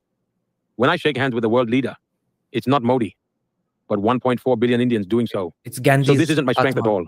It is rather the strength of India. You see, I recall something that happened all the way back in 2013. It was when my party declared I would be the prime ministerial candidate. My critics often tried to corner me on one point. It became a topic of widespread discussion. Modi is nothing more than a state leader. What does he know of foreign policy? Does he even understand global geopolitics? This was on everyone's lips. And I was asked this question in every interview. I gave a very well thought out answer at the time. I said, I won't lay out my entire foreign policy in an interview, nor is it needed. That said, India will neither allow itself to be looked down upon, nor will it ever look up to anyone. India will now see eye to eye with her counterparts. This was my belief in 2013, and it still lies at the heart of my foreign policy. For me, the country always comes first. However, to belittle someone or speaking ill of others is neither part of my cultural values nor my traditions. Moreover, our culture upholds and advocates for the welfare of mankind. India has always championed the ideas of global peace and brotherhood. For centuries, we have envisioned the world as one big family. Our noble ancestors envisaged the welfare of the whole world and universe. And that's why you must have noticed the nature of our conversations, as well as the ideas that I have presented on the global stage, which are rooted in respect and positivity. For example, I spoke about the environment in one of my speeches. I proposed the concept of one sun, one world, one grid. During the COVID pandemic, I delivered a speech at the G20 summit. I put forth the vision of one health. Yeah, Aftudni, what he's mentioning, well, fuck that. If BJP wants my vote, they'll have to mention Savarkar everywhere, especially in Bengal. We can't let people go on being stupid and daydreaming about stuff. If you want to really solve problems, you have to read Savarkar and internalize Savarkar. Where humans and nature would live in harmony. And I have always worked towards this. We hosted the G20 summit with the motto, One Earth, One Family, One Future. We have inherited this timeless wisdom, and it's our duty to share it with the world. To give you an example, I have advocated for embracing renewable energy. We founded the International Solar Alliance with the motto, One Sun, One World, One Grid. Even when it comes to global healthcare, I had proposed One Earth, One Health. This initiative extends not only to humans, but also to all flora and fauna. I have always aimed to initiate efforts that foster global well-being. And the global community needs to join hands to accomplish that. We must also understand that the world has become one small village today. No country can thrive in isolation. Today, we all depend upon one another. No one can make it far by themselves. That is why you must learn to synchronize with everyone. And everyone else must learn to synchronize with you. That's the only way to propel this initiative forward. Organizations like the United Nations came into being after the First World War. But they failed to evolve with the times. Nice. And this inability to adapt has sparked a global debate on their relevance. Good You shit. have spoken about, you have the experience, you have the skill, you have the geopolitical leverage Out of the blue. So thoda UN ko pel diya. This is good stuff. to be the biggest peacemaker in the world today on the world stage, and there's several wars going on. Can you maybe explain how you approach the process of making peace? They have already shared Savarkar's quote with Savarkar's face on their page. With the page and the quote. Helping make peace between two warring nations, for example, Russia and Ukraine. Well, I represent the country. That is the land of Lord Buddha. I represent the country that is the land of Mahatma Gandhi. These are the great souls whose teachings, words, actions, and behavior are entirely dedicated to peace. And that is why, culturally and historically, our background is so strong that whenever we speak of peace, the world listens to us. Because India is the land of Gautam Buddha and Mahatma Gandhi. And Indians aren't hardwired to espouse strife and conflict. We espouse harmony instead. We seek neither to wage war against nature nor to foster strife among nations. We stand for peace. And wherever we can act as peacemakers, we have gladly embraced that responsibility. Returning to your example, I have a close relationship with Russia and Ukraine alike. I can sit with President Putin and say that this is not the time for war. And I can also tell President Zelensky in a friendly way that, brother, regardless of how many people stand with you in the world, there will never be a resolution on the battlefield. Nice. The resolution will only come when both you I see when Modi wants to do subtle stuff or say subtle stuff, he does it so well. This line was so important that no matter who pretends to be your friend, no matter who supports you, no matter who gives you the arms, no matter who changes the DP for your country's flag, you will not win this. तो चुपचाप Trump के पीछे खड़े हो जाओ, Trump के सामने हाथ पैर जोड़ो, माफी मांग लो. This is what he's saying in a subtle way. I'm very, very impressed at this point with this particular statement. The way he said it, that no matter who says what, you are fucked. Zelensky. This is good stuff. brother, regardless of how many people stand with you in the world, there will never be a resolution on the battlefield. The resolution will only come when both Ukraine and Russia come to the negotiating table. Ukraine may hold countless discussions with their allies, but it will bear no Do you mean jawline like Lex, then Brazilian Jiu-Jitsu black belt? fruit. Discussions must include both parties instead. Initially, it was challenging to find peace, but now the current situation presents an opportunity for meaningful and productive talks between Ukraine and Russia. There has been a lot of suffering. Even the global south has suffered. The world has been grappling with the food, fuel, and fertilizer crisis. So, the global community should unite in the pursuit of peace. No, Anand. How many people know about Makali? How many people know about his personal Swamiji, his personal guru? As for me, I have always maintained that I stand with peace. I am not neutral. I have a stance, and that is peace. And peace is what I strive for. Another difficult historic relationship and conflict is between India and Pakistan. So it's one of the most tense conflicts in the world. Two nuclear powers with strong ideological differences. You are a great peacemaker, looking out into the future as a visionary. What do you see as the path for friendship, for peace, for good relations between India and Pakistan? I would like to delve into periods of our history the world may be unfamiliar with. Before 1947, during the struggle for independence, everyone was fighting side by side, shoulder to shoulder.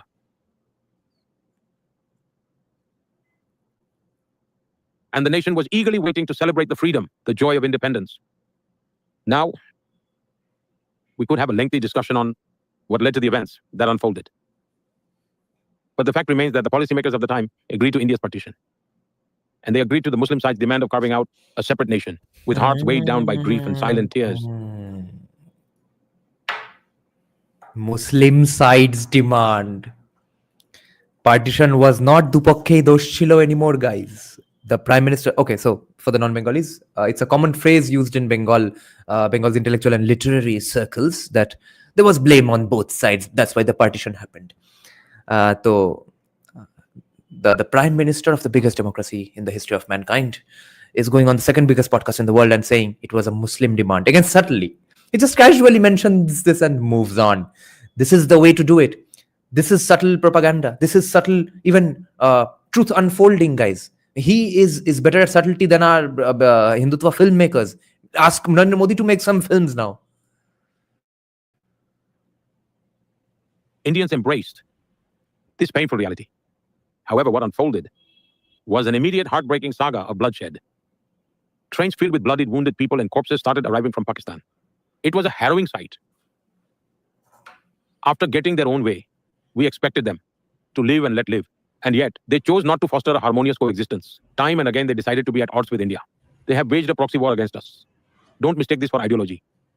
What kind of ideology thrives on bloodshed and the export of terror? Oh, we know what and kind we are of... not the sole victims of this menace. Yes. Wherever terror strikes in the world, the trail somehow leads to Pakistan. Let's take the September 11th attacks, for example. The main mastermind behind it, Osama bin Laden, where did he eventually emerge from? He had taken refuge in Pakistan. The world has recognized that, in a way, terrorism and the terrorist mindset are deeply rooted in Pakistan. Today, it stands as an epicenter of turmoil, not just for India, but for the world. And we have repeatedly asked them what good can come from this path. We have urged them to abandon the path of state-sponsored terrorism for good. What do you hope to gain by surrendering your nation to lawless forces? I even personally traveled to Lahore in the pursuit of peace. When I became Prime Minister, I specially invited Pakistan to my swearing-in ceremony so we could turn over a new leaf. Yet, every noble attempt at fostering Leaf peace ko was hi met with jala diya. hostility and betrayal. We sincerely hope that wisdom Leaf prevails upon them and they choose the path of peace. I believe even the people of Pakistan long for peace because even they must be weary of living in strife and unrest. They must have grown weary of relentless terror where Yes. even innocent children are They are also fans of Gandhi. killed and countless lives are destroyed. Is there some memorable stories from your past attempts to try to improve relations with Pakistan that could guide the path forward into the future? Like I mentioned, my first attempt at improving bilateral relations was when I invited my Pakistani counterpart to my swearing in. It was a gesture of goodwill. It was a diplomatic gesture. This is very important to point out because it's very important for the people to know that Narendra Modi did not come to power and start hating Pakistan all of a sudden or forever. He hated Pakistan and never tried to solve the problem. It's not like that. People need to know. This is a nice thing to point out. Unlike any in decades, the very people who once questioned my approach to foreign policy were taken aback when they learned I had invited all SAARC heads of state and our then president, Mr. Pranab Mukherjee, beautifully captured that historic gesture in his memoir. This was a testament to how clear and confident India's foreign policy had become. This sent a clear message to the world about India's commitment to peace and harmony. But we didn't get the desired outcome. Maybe to ask a little bit of a lighter question, who has the better cricket team, India or Pakistan? Another Bengali is mentioned. What's going on? Vivekanand, Ramakrishna, Pranab Mukherjee, and Narendra Modi's Guru. So 4 Bengalis have been mentioned so far. 1 Marathi, 1 South Indian. I think Shankaracharya was Tamil, I guess. What was his mother tongue? And who else? Oh, and Gujarati and Nepali. Okay, so 4 Bengalis and countless times. Pakistan. The two teams have a epic rivalry on the pitch. And more seriously, given the geopolitical tensions that you spoke to, what role do sports and cricket and football play in fostering better relations? Nothing. I think sports have the power to energize the entire world. The spirit of sports brings people together across different nations. That's why I would never want to see sports being discredited. I truly believe that sports play a major role in human evolution. They're not just Fair games. enough. They connect people on a deeper level. Fair enough. Now, coming to the question of who's better and who's not. When it comes to techniques in sports, I'm not an expert. Only those who specialize in the technical aspects can judge which techniques are superior and who the best players really are. But sometimes the results speak for themselves. Just a few days ago, India and Pakistan played a match. The result reveals which is the better team. That's how we know. Yeah, I've watched the series called The Greatest Rivalry, India versus Pakistan, that describes so many incredible players, so many incredible games. It's always beautiful to see a great rivalry. You've also spoken about football. Football is very popular in India. So another tough question, who is the greatest football player of all time? We've got Messi, Pele, Maradona, Cristiano Ronaldo, Zidane. Who do you think is the greatest football player to have ever played? It's absolutely true that many regions in India have a strong football culture. Our women's football team is performing really well, and the men's team is also making great progress. But if we talk about the past, back in the 1980s, one name that always stood out was Maradona. For that generation, he was seen as a true hero.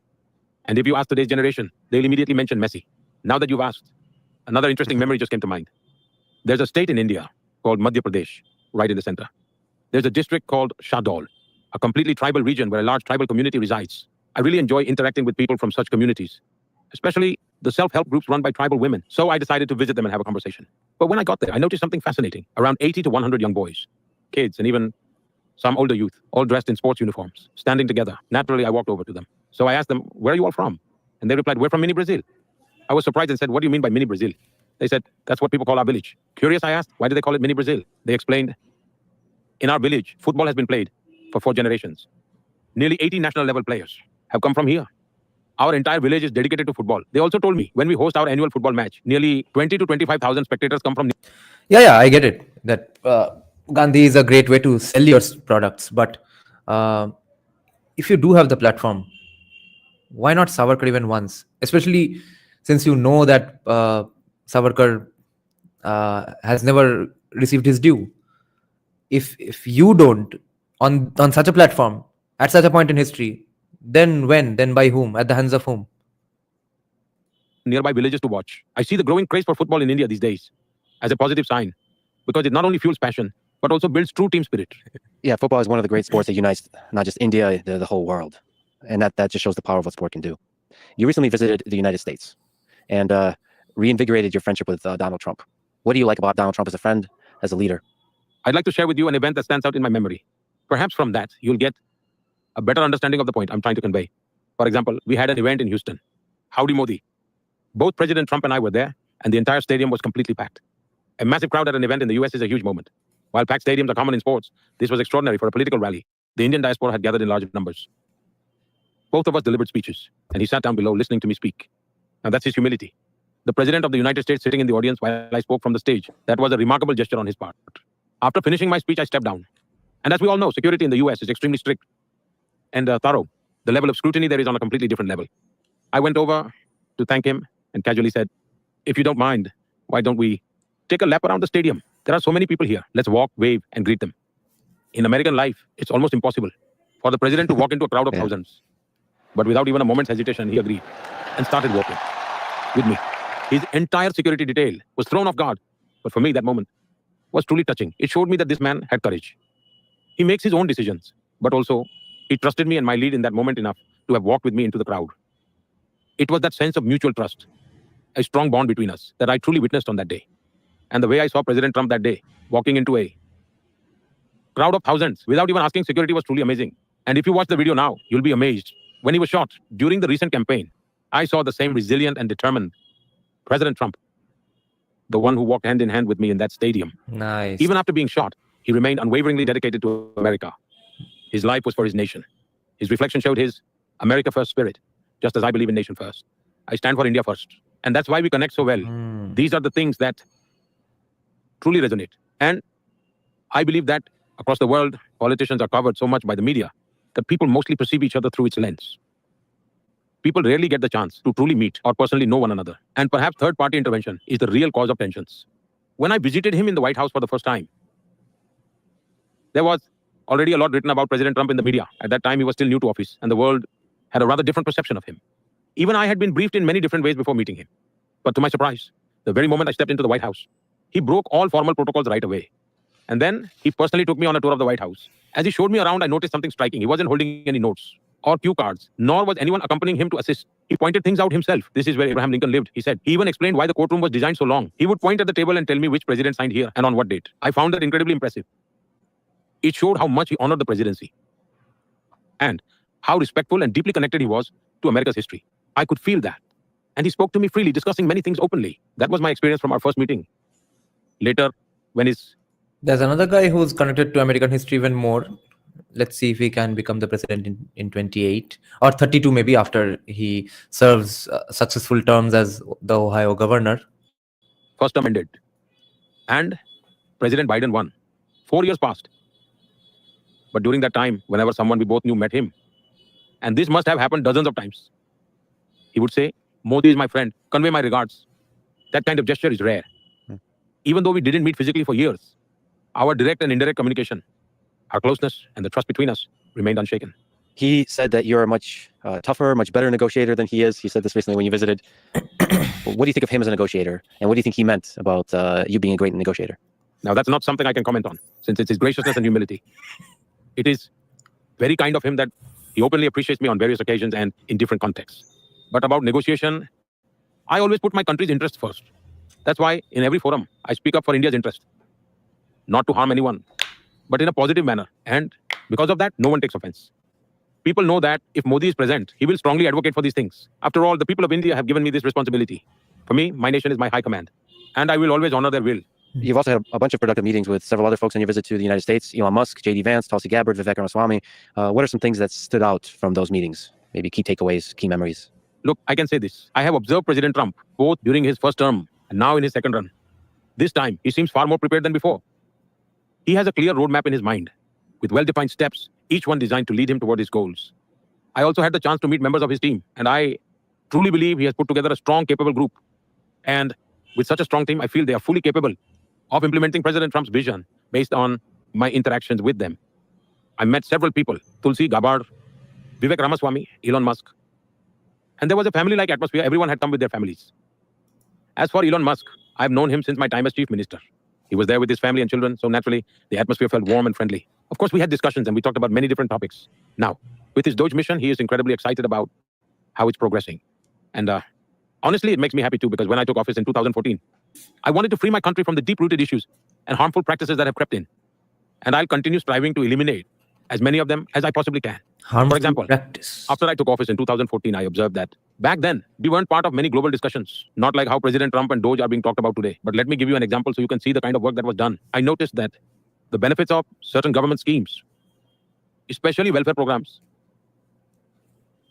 were being exploited by so many people who never even existed in real life. They were ghost names. Pensions being issued to fake people. Widow pensions were being granted even before marriages took place, and disability pensions were given without any real disabilities. Then I launched a scrutiny process, and you'll be shocked to know what we found. Who cares what the West says? Who cares what Elon Musk says or does? Who cares what Trump says or Vivek says, bro? 100 million people. 100 million people. That's 100 million fake or duplicate names that I removed from the system. And because of that, we saved massive amounts. I would make a very good chief minister because I'm lazy as fuck. I would not do anything and just make sure none of your kids study for WBCS exams, okay? If I ever become the chief minister, all of them will get fired. The money. Then I introduced direct benefit transfer, ensuring that every rupee sent from Delhi reached the rightful person without leakage. As a result, my country saved nearly 3 trillion rupees that would have otherwise ended up in the wrong hands. Just because of direct benefit transfer through technology, we eliminated middlemen, ensuring transparency in the system. I also introduced the GEM portal for government purchases, which has helped save both time and money. It has increased competition and improved quality. In India, we had an overwhelming burden of compliances. I eliminated 40,000 unnecessary compliances and removed nearly 1,500 outdated laws that served no purpose. So in a way, my efforts have been about freeing governance from unnecessary dominance and inefficiency. And naturally, when bold changes happen, just like Doge's mission, they become a topic of discussion worldwide. You and Xi Jinping have considered each other friends. How can that friendship be reinvigorated Who is not his friend? Gandhi, Xi Jinping, everyone is his friend. to help de-escalate some of the recent tensions and resume dialogue and cooperation with China? Look, the relationship between India and China isn't something new. Both nations have ancient cultures and civilizations. Hmm. Even in the modern world, they play a significant role. If you look at historical records, for centuries, India and China have learned from each other. Together, they have always contributed to the global good in some way. Old records suggest that at one point, India and China alone accounted for more than 50% of the world's GDP. That's how massive India's contribution was. And I believe our ties have been extremely strong Oh, he mentioned that fact. with deep cultural connections. If we look back centuries, there's no real history of conflict between us. It has always been about learning from each other and understanding one another. At one time, Buddhism had a profound influence in China, Yeah. and that philosophy originally came from here.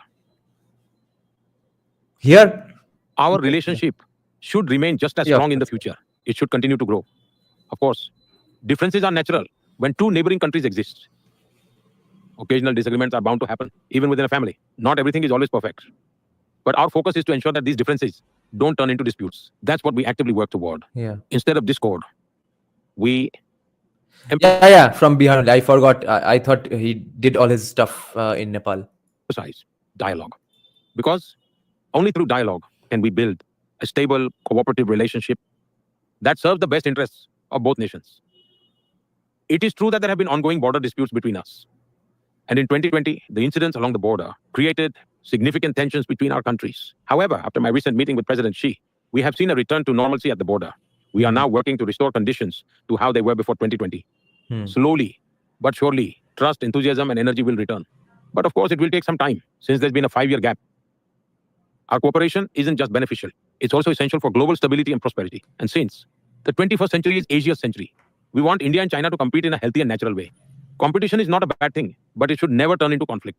The world is worried about a brewing global war.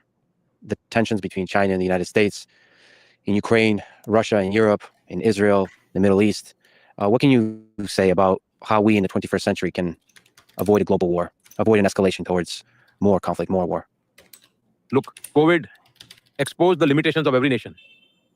No matter how much we consider ourselves as a great nation, no matter how progressive we think we are, or how scientifically advanced we believe we've become, everyone has their own way of looking at things. In the end, we all found ourselves on the same ground. Every country in the world faced this reality. At that time, it felt like the world would learn from it, that we would move toward a more unified world. Just as a geopolitical order emerged after World War II, many thought Which meeting is he talking about between him and Xi Jinping? Can anyone guess? something similar would happen post-COVID. But unfortunately, instead of moving towards peace, the world became even more fragmented, ushering in a period of uncertainty. And the wars have only made it worse. I believe that modern wars are no longer just about resources or interests. Today, I see so many kinds of conflicts happening. Physical battles often get discussed. Struggles are happening in every domain. International organizations that were once powerful have become almost irrelevant. No real reforms are happening. Institutions like the UN are failing to fulfill their roles. People who disregard international laws and rules continue to act freely, and no one can stop them. In such situations, the prudent choice for everyone is to let go of conflict and move toward cooperation. And a development-driven approach is the way forward. Expansionism will not work. As I've said before, the world is interdependent and interconnected. Every nation needs one another. No one can stand alone. Expansionism is not going to work. So aren't we ever taking back Pakistan and Bangladesh? I want Bangladesh. And from all the At least Chittagong. different forums I attend, one thing is clear. Everyone is deeply worried about these conflicts. We can only hope that peace is restored very soon. I'm not very You good keep at this. looking at your watch. No. I barely know what I'm doing, Prime Minister. I'm not very good at this. Okay. You've been through your career and through your life. You have seen a lot of difficult situations in the history of India. One of them, the 2002 Gujarat riots. They're one of the most challenging periods of modern Indian history, when there was violence between Hindu and Muslim citizens of the Gujarat that led to over 1,000 deaths. It revealed the intensity of religious tensions in the region. You were, as you mentioned, Chief Minister of Gujarat at the time. Looking back, I am probably reading a bit too much into this, but if he was going to discuss, someone must have mentioned to him that the riot was caused because of first the train burnings. And the very first picture he shows is of the train burning. Following the Godhra train burning. Nice. This is subtle stuff, but deliberate. Deliberate but subtle stuff. That's what we want to change minds. when there was violence between Hindu and Muslim citizens of the Gujarat that led to over 1,000 deaths, it revealed the intensity of religious tensions in the region. You were, as you mentioned, Chief Minister of Gujarat at the time. Looking back, what lessons do you draw from that time? And we should also say that India's independent Supreme Court upheld twice, in 12 and 22, that you had no involvement in violence of the 2002 Gujarat riots. But I was wondering if you could speak to the broad lessons you draw from that time. Look, regarding your first point, when you humbly said that you don't know what you're doing, that you're not good at this, I disagree and personally feel you put in tremendous care. You've done extensive research and have dived deeply into every small detail. So I think you've done very well. And all the efforts you put in during our conversation and in all your conversations are appreciated. And rather than simply interviewing me, I feel you're trying to deeply understand India. That's why I strongly feel there's genuine honesty in your sincere effort to uncover the truth. And for that sincere approach, I genuinely congratulate you. Thank you. Regarding the earlier events that you mentioned, like the 2002 riots in Gujarat, I'd like to paint you a clearer picture of the 12 to 15 months leading up to that, Nice. so you can fully understand the atmosphere of that time. For instance, take December 24, 1999, roughly 3 years earlier. An Indian flight from Kathmandu to Delhi was hijacked, redirected to Afghanistan, and landed in Kandahar. Hundreds of Indian passengers were held hostage. It caused massive turmoil across India as people faced life and death uncertainty. Then, in the year 2000, the Red Fort in Delhi was attacked by terrorists. Yet another crisis struck the nation, intensifying fear and turmoil. On September 11, 2001, the Twin Towers in America faced a devastating... There was a Bengali in the... Do the Bengali 90s kids remember about this? So there was a Bengali in that Kandahar flight, and he wrote a column in the Bortoman Bengali newspaper, sharing as a serial article piece in every... I think it was a weekly piece. His ordeal, everything he went through, it was the experience was described. So for those few days, my family had to subscribe to Bortoman just because I wanted to read it so intently, because it was terrorism, movie-like things. Even though we were not a family of Trinamool supporters, because Bortoman was always known to be big-time Trinamool supporters. I think they are even now today. I don't know if Bortoman exists today even. Doesn't even read Bortoman anymore. But it's a very, very big, used to be a very big, famous pro-Trinamool newspaper. But they were the ones who published that article, that series of articles. terror attack, once again shocking the entire world. Because ultimately, the people behind these attacks are driven by a similar mindset. Then, in October 2001, terrorists attacked the Jammu and Kashmir Assembly. Soon after, on December 13, 2001, India's parliament was targeted. Nice. Within just 8 to 10 months, these major global terrorist attacks took place. Violent incidents that led to bloodshed and the loss of innocent lives. In such a tense environment, even the smallest spark can ignite unrest. The situation had already become extremely volatile. In such times, Nice. suddenly, on October 7, 2001, I was given the responsibility of becoming Chief Minister of Gujarat. This was an enormous challenge. At that time, Gujarat was recovering from a devastating earthquake, the largest of the previous century, which had left thousands dead. My first major task as Chief Minister was overseeing the rehabilitation of survivors. This was a crucial task, and from day one after my oath, I immersed myself in it. I was a person who had absolutely no prior experience with government. I had never been part of any administration, never even served in government before. I had never contested an election, never even been a state representative. For the first time in my life, I had to face elections. On February 24, 2002, I became a state representative, an elected representative for the first time. And it was only around February 24th, 25th, or 26th that I stepped into the Gujarat Assembly for the very first time. On February 27th, 2002, we were seated in the Assembly for the budget session. And that same day, it had been just 3 days since I'd become a state representative, when suddenly the horrific Godhra incident occurred. It was a tragedy of unimaginable magnitude. People were burned alive. You can imagine, against the backdrop of incidents like the Kandahar hijacking, the attack on Parliament, or even 9/11. And then, to have so many people killed and burned alive, you can imagine how tense and volatile the situation was. Of course, this was tragic for everyone. Good Everyone stuff. prefers peace. The perception that these were the biggest riots ever is actually misinformation. If you review the data from before 2002, you'll see that Gujarat faced frequent riots. Curfews were constantly being imposed somewhere. Communal violence could erupt over trivial issues, like kite flying contests or even minor bicycle collisions. Before 2002, Gujarat witnessed over 250 significant riots. The riots in 1969 lasted nearly 6 months. So there was a long history, long before I was in the picture. But that one tragic incident in 2002 became a sparking point, leading some people towards violence. Yet, the judiciary thoroughly investigated the matter. At that time, our political opponents were in power, and naturally they wanted all allegations against us to stick.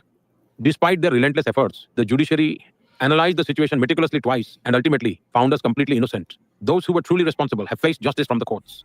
But the most important thing is, in Gujarat, where riots used to happen somewhere or the other every year, but after 2002, in 22 years, there hasn't been a single major riot in Gujarat.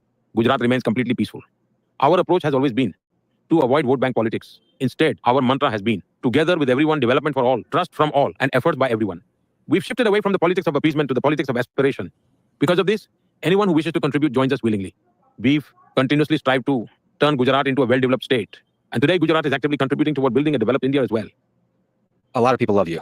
I've got to hear from a lot of them. But there's also people who criticize you, including from the media. And on, like we discussed a few days back, on Mohit Pirzada's show in, I think, 2011 or 12, Shashi Tharoor went and said the same thing, that where's this Hindu-Muslim strife you keep talking about? Mohit Pirzada asks, you know what happened in Gujarat? Your country is going to the dogs, etc. He says, even in Gujarat, there's been no riots. It's completely peaceful. And to remind everyone else, there hasn't even been any exodus of Muslims from Gujarat. And folks in the media have criticized you over this One retaliation handled everything. 2002 Gujarat riots. What's your relationship like with criticism? How do you deal with critics? How do you deal with criticism coming from the media or in your own inner circle or just in your own life? Look, regarding what you said about criticism and how I deal with it, if I had to summarize in one sentence, I welcome it. I have a strong belief that criticism is the soul of democracy. If democracy truly runs in your veins, you must embrace it. In our scriptures, it said, always keep your critics close. Critics should be your nearest companions because through genuine criticism, you can improve quickly and work democratically with better insights. In fact, I believe we should have more criticism and it should be sharp and well-informed. But my real complaint is that nowadays, what we see isn't real criticism. Genuine criticism requires thorough study, in-depth research, and careful analysis. It demands finding the truth from falsehoods. Today, people look for shortcuts, avoid proper research, and skip deep analysis. Instead of identifying genuine weaknesses, they jump straight to accusations. There's a big difference between allegations and criticism. The references you're giving, they are allegations, not criticism. For a strong democracy, genuine criticism is necessary. Allegations benefit no one. They just cause unnecessary conflicts. That's why I always welcome criticism openly. And whenever false accusations arise, I calmly continue, serving my country with complete dedication. Yeah, the thing you speak of is very important to me because I admire great journalism. And unfortunately, in modern day, a lot of journalists seek clickbait headlines, make accusations because they operate under incentive because they want the headline, the cheap shot. I think there is room and desire and hunger for great journalists, and that requires deep understanding. And it saddens me how often one of the reasons, I don't think I'm very good at this, but one of the reasons I really wanted to talk to you is because I don't see enough high effort, deep dive research. I don't know how many books I've read. I've read a lot in preparing just to experience, just to try to understand. It requires a lot of preparation, a lot of work, and I would love to see great journalists do that more. And from that place, you can criticize. From that place, you can really investigate the complexity of a situation, of people in power, their strengths, their flaws, the mistakes they've made. But that requires great preparation. So this, I wish there was more of that, of great journalism. Yes, clear, well-directed, and specific criticism genuinely helps in the process of effective policy making. It leads to a clear-cut policy vision. I specifically pay close attention to such constructive criticism. In fact, I actively welcome it. Regarding your point about journalistic headlines, if someone's attracted by catchy headlines or plays with words, I honestly don't mind that much.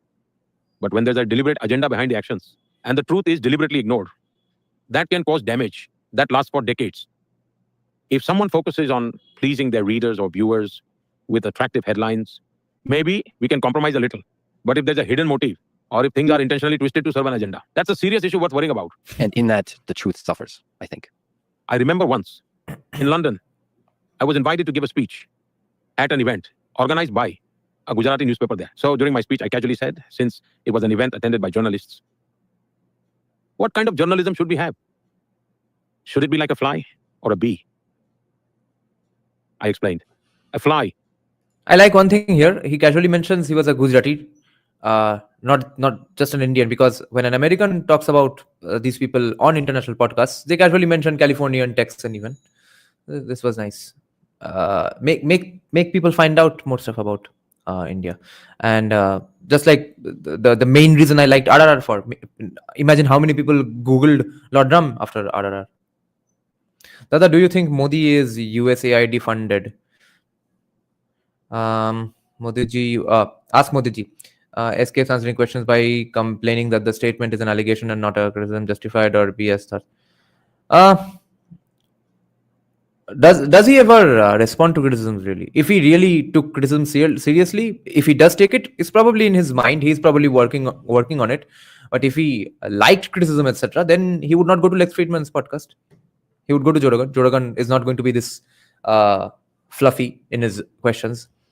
Patrick Bet-David would have been fluffy and would have asked interesting questions. These questions are not interesting. This is just boiled rice we are having here. But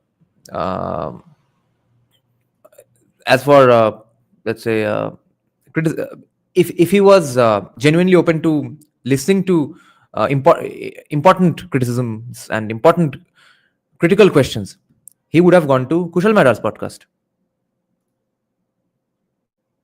Sits on dirt and spreads the dirt around. But a bee lands on flowers, collects nectar, and then shares that sweetness everywhere. Yet, if something wrong occurs, the bee can sting so powerfully that you'd have to hide your face for 3 days straight. However, some people selectively picked up just half of my analogy and created a huge controversy out of it. Honestly, was I being negative about anyone? Not at all. I was simply highlighting the incredible strength of a bee, that even its small sting can leave such an impact that can make someone hide their face for days. You can't show your face. That's the power journalism should have. But unfortunately, some people prefer the fly approach instead. I now have a new life goal of becoming the bee. You mentioned democracy, and not knowing much about government until 2002. But from 2002 to today, you won 8 elections that I could count. So many of the elections, over 800 million people vote in India. What does it take to win an election like that? And to win an election with 1.4 billion people, where you get to represent those people. The biggest democracy in the world. Well, I've been actively involved in politics for years. Before stepping into active politics, my focus was primarily on organizational work. This also included managing elections and strategizing campaigns. So that was where I dedicated my time for 24 years. The people of Gujarat and India have placed their trust in me to lead with unwavering dedication and a deep sense of duty. I try to fulfill the sacred duty entrusted to me by the people I revere as divine. I remain committed to honoring their trust, ensuring it never falters. And they see me for what I truly am. My government is committed to ensuring welfare schemes reach every citizen. Every scheme must reach its intended beneficiaries. Every beneficiary must be treated equally. No one should face discrimination on caste, creed, faith, wealth, or ideology. We must strive to ensure the well-being and prosperity of everyone. This way, Isn't reservations preventing some castes from getting benefits? even those not directly benefiting never feel left out or treated unfairly. They find comfort in knowing they too will benefit in due course. Okay. This fosters a deep sense of trust, and trust is the cornerstone of my governance model. Secondly, my governance flows beyond the ebb and flow of elections. My governance is rooted in the people, not the polls. It is committed to the well-being of my citizens and the greater good of the nation. As you may know, I had once set out on a quest for spiritual awakening. So now I revere my nation as the divine itself, and I now revere the people as a manifestation of the divine. Like a devoted priest, my heart is set on serving the people. I don't distance myself from the people. I live among them as one of them. And I tell everyone I work with, if you work hard, I will work harder. People see this and it builds trust. Besides, I have no conflicts of interest. I have no friends or relatives who stand to gain from the position I hold. The common man appreciates this lack of vested interests. And that's probably just one reason why. Moreover, I come from a party with millions of dedicated volunteers. Volunteers who are completely devoted to the welfare of India and its citizens. They have had no stake whatsoever in politics. They've held no title, nor strayed where influence holds sway. My party is blessed with millions of volunteers who work tirelessly. I am proud to belong to the world's largest political party. And it's not like my party has been around forever. It reflects the hard work of millions of volunteers. Their selfless service is widely recognized and valued by the community. It fortifies people's trust in the BJP, echoed in the election results. I never tallied our election triumphs, but we have had people's blessings. I was wondering if you could speak to the incredible logistics that blew my mind of running the elections in India. So there's a lot of interesting anecdotes that arise. For example, that no voter should be more than 2 kilometers away from a polling station. The result of that is you have these stories of voting machines having to be carried to remote regions of India. It's really incredible. Just every single voter counts. And the machinery of having 600 plus million people vote. Is there some anecdote that you could speak to that is particularly impressive to you? Or maybe you could speak generally to the logistics of what it makes to run an election that big, a democracy that big? First and foremost, I am truly grateful for your insightful question. Anyone who believes in democracy should listen to what I'm about to share with you. We often discuss election results, but all the behind-the-scenes work is overlooked. Let's take the recently concluded 2024 general elections as an example. There were 980 million registered voters. Each of those voters had a registered ID and all the necessary details in a vast database. And this number is twice the entire population of North America. It even surpasses the total population of the entire European Union. Out of the 980 million registered voters, 646 million people ventured out and braved the intense heat of May, determined to cast their votes. Temperatures soared to 40 degrees in some areas, yet they chose to go. And the size of this voter base is double the population of the United States. We had more than a... Abhinav, while that might be the case for Narendra Modi, but I just want people to remember that I'm not saying this just for Narendra Modi. Each and every Indian politician would have done the same thing. They would have gone to these boiled rice interviews only. Which is why I was appreciating Libertarian Party of India so much. They are not, I guess you could say that they don't have that much to lose. But even no beginner party has gone on random live streams and answered questions, unprepared, unscripted questions for 2.5 hours. Only Libertarian Party of India has done. And the witch hunt that happened with Narendra Modi, that's I think the reason that Narendra Modi hates intellectuals with all his guts, academics and stuff. a million polling booths. Can you fathom all the manpower involved in this? My country has more than 2,500 registered political parties. This staggering figure with such a vast array of political parties has the power to leave the entire world in awe. My country has more than 900 round-the-clock news channels. There are over 5,000 newspapers published daily. They each play a role in upholding democracy in their own way. Even the humblest villages here embrace technology with remarkable swiftness. While some other countries take months to declare election results, we announce the results within a day, despite the mind-boggling number of voters. And you were spot on in saying that even the remotest villages have polling stations. We even use helicopters to transport polling stations. I believe Arunachal Pradesh has the highest altitude polling booth on record. In Gujarat, a polling booth was set up in the Gir forest for just one voter who was in the middle of nowhere, but we ensured a polling booth was set up for them. All I mean to say is that we truly leave no stone unturned in our unwavering commitment to strengthening democracy, ensuring that we are always fully prepared and election ready, no matter the circumstances. I firmly believe that India's election commission sets a global standard as a benchmark for conducting free and fair elections. It is the apex decision maker. This in itself is such a remarkable story that the world's top universities should consider it a case study. They should analyze the management behind it as a valuable learning example.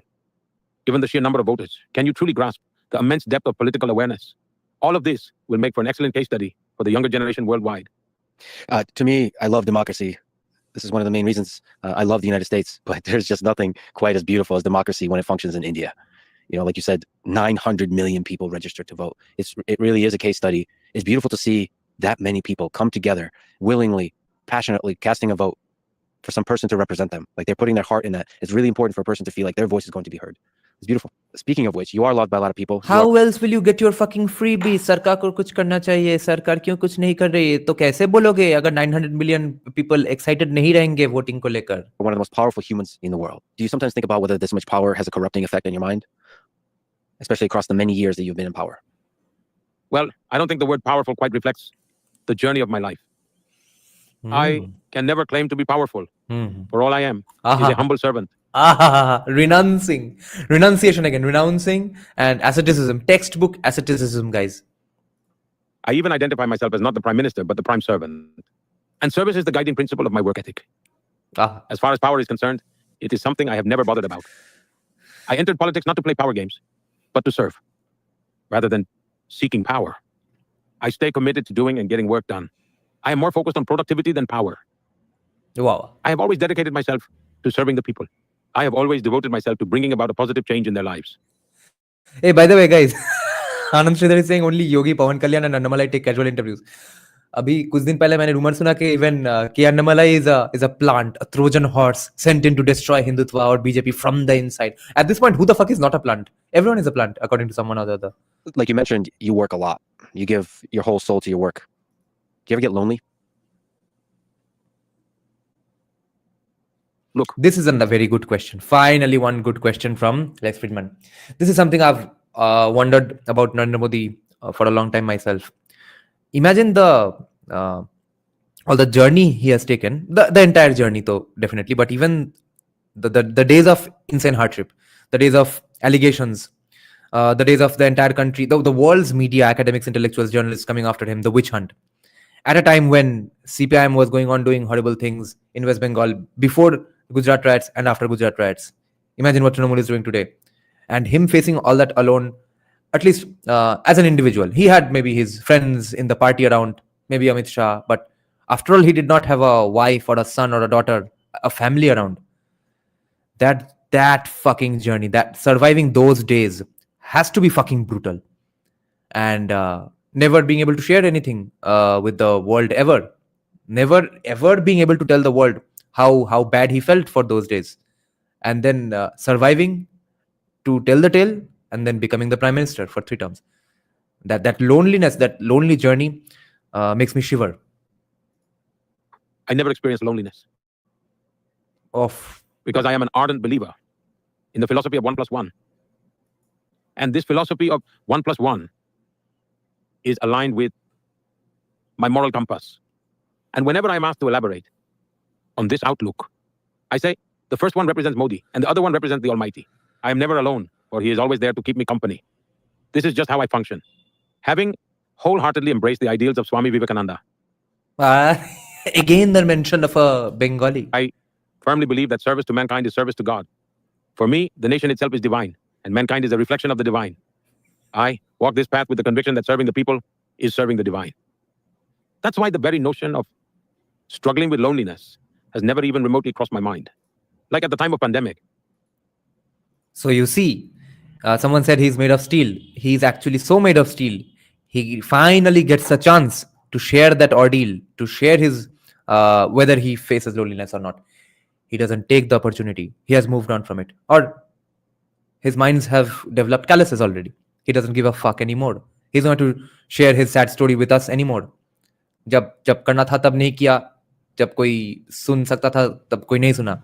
Today he gives a completely bullshit answer about loneliness. Okay, that much he has moved on. That much he has nerves of steel today.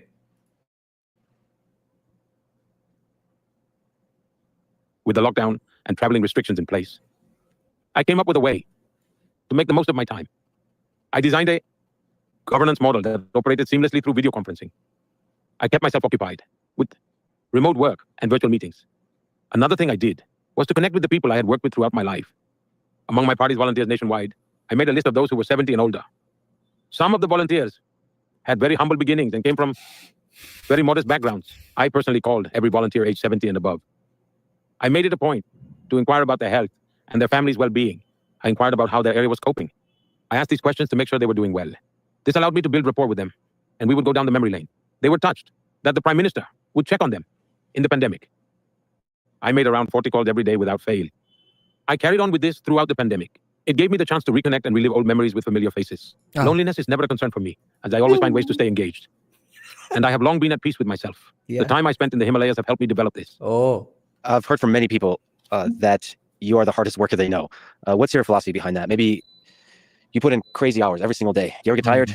What's your source of strength and perseverance through all of that? Look, first of all, I don't believe I'm the only one working. I look at the people around me and always think, these people work harder than I do. When I think about farmers, I realize how hard they work. They toil and sweat under the open sky day after day. When I look at our country's soldiers, I think about how many hours someone spends working tirelessly in snow, deserts, or even underwater day and night. When I see a laborer, I think about how hard they're working. I always think about how hard our mothers and sisters work in every family for the happiness of the family. क्या फालतू का answer है ये. Yeah, Varun Dev, this is a good question. I believe what he's saying about loneliness today is true. I don't believe he has never faced it, or at least the Gujarat riot days. That time he felt it. He's not mentioning what he went through back then. That's what I was hoping he would say. But now he doesn't give a fuck. He doesn't need to give a fuck. He doesn't need to tell us. It is what it is. What has happened has happened. So we'll never know it. But yeah, now the rant he is going on about how much he doesn't feel loneliness because of so many other people working. This I don't believe so. But I do believe that he doesn't feel lonely anymore, maybe. Or he feels lonely all the time, 24/7, each and every day, forever. And therefore, it's become a default state of his. Therefore, he doesn't diagnose it separately. Family. They're the first to wake up and the last to go to bed, taking care of everyone in the family, while also managing social responsibilities. Thinking of all this, I'm in awe of how hard people work. So I think, how can I sleep? How can I relax? So naturally, the motivation is right in front of my eyes. Those very things around me keep me motivated. Secondly, my responsibilities keep pushing me forward. The responsibilities entrusted to me by my fellow citizens always remind me that I'm not here to enjoy privileges. I will always give it my absolute best. Perhaps there are a couple of things I may not accomplish, but there will never be a lack of effort or hard work from me. And when I was campaigning in 2014, I had made a promise first in Gujarat and later across India. I promised my fellow citizens that I will never fall behind in hard work for my country. Secondly, I promised I would never act with bad intentions. And thirdly, I vowed I'd never do anything for personal gain. Today, it's been 24 years. For such a long period, the people have entrusted me as head of government. I've continuously held myself to these three standards, and I still live by them today. My inspiration comes from serving 1.4 billion people, from understanding and fulfilling their aspirations, and addressing their needs. I'm always determined to do as much as I can, work as hard as possible. Even today, my energy remains just as strong. Me, as an engineer, as a person who loves mathematics, I have to ask. Srinivasa Ramanujan is an Indian mathematician from a century ago. He's widely considered to be one of the greatest mathematicians of all time. Self-taught, grew up in poverty. You have often spoken about him. What do you find inspiring about him? Look, I deeply respect him. And I'm glad there's a health-based conversation going on in the live chat. So the thing he mentions about falling asleep in 5 seconds, that's a very important thing to acknowledge, to take note of. Because if it takes you too long to fall asleep, unless you have diagnosed, specifically insomnia type of things, you are not working hard enough in your day. There's a great saying in English that I don't fall asleep, I pass out. That's the way to do it. That's the way to live your life, guys. That's the way to spend your day. If you don't fall asleep within 5-10 minutes, and think of our parents' generation, especially our fathers. You all know this is true, right? My father can sleep any fucking where in the middle of a goddamn war in 5-10 minutes because he works so hard. If you take half an hour, 1 hour to fall asleep, it means you are not tired yet. There's more potential in you. Everyone in my country respects him as well, because I strongly believe there's a deep connection between science and spirituality. If you closely observe many scientists, Yeah, 5 seconds is a bit of an exaggeration, but I'm taking it as 5-10 minutes. typically advanced minds, you'll find they're open spiritually advanced too. They're not disconnected from spirituality. Srinivasa Ramanujan once said that his mathematical ideas came from the goddess he worshipped. Meaning, ideas emerge from spiritual discipline. Nice. And discipline is more than just hard work. It means fully devoting yourself to a task and completely immersing yourself into it. so much that you become one with your work. Nice, nice. You see, I got the more open we goosebumps. are to new and different sources of knowledge, This is the first time I've gotten goosebumps hearing Narendra Modi speak.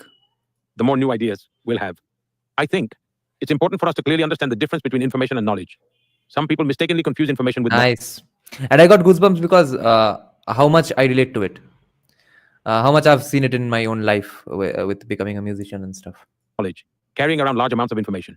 But I don't believe information alone equals knowledge. Knowledge is something deeper. It gradually evolves through processing, reflection, and understanding.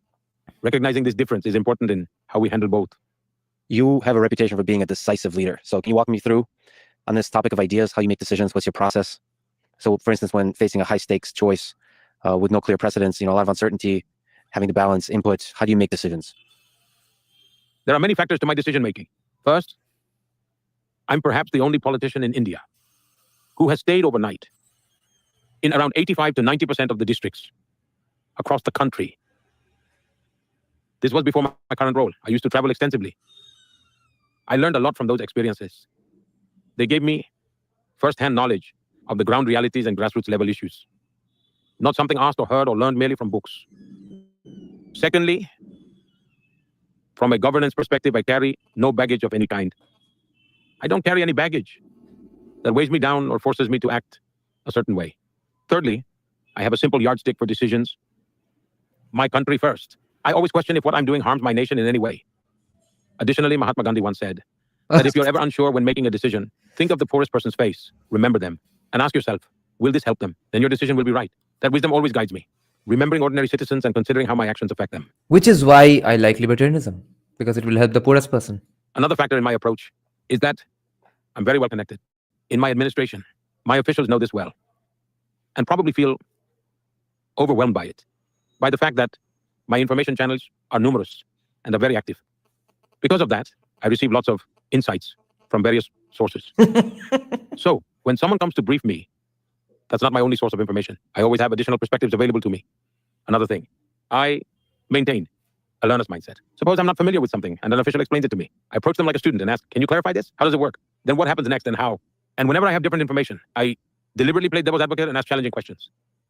I thoroughly analyze the issue from multiple angles, hoping that careful evaluation will yield something valuable. Then, once I converge toward a decision or action that is worth taking, I share the idea informally with like-minded people, just to gauge their reactions and see how they respond, gathering insights and feedback before moving forward.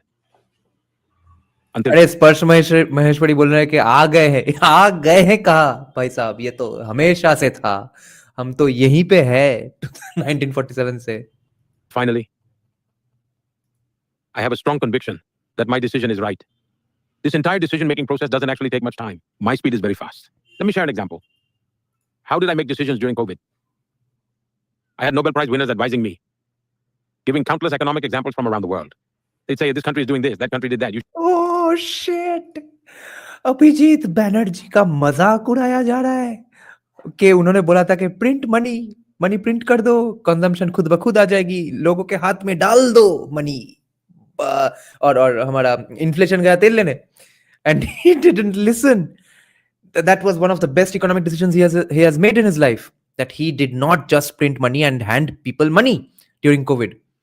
I wonder how much Sandeep Sanyal was behind this, but he casually dissed a Bengali after mentioning 4 or 5 Bengalis repeatedly. He also disses the only Indian here is a Bengali. Shit. You should do it too. Renowned economists constantly bombarded me with suggestions. Political parties pressured me relentlessly, urging me to spend huge amounts of money. But I didn't act immediately. I paused and reflected. What exactly should I do?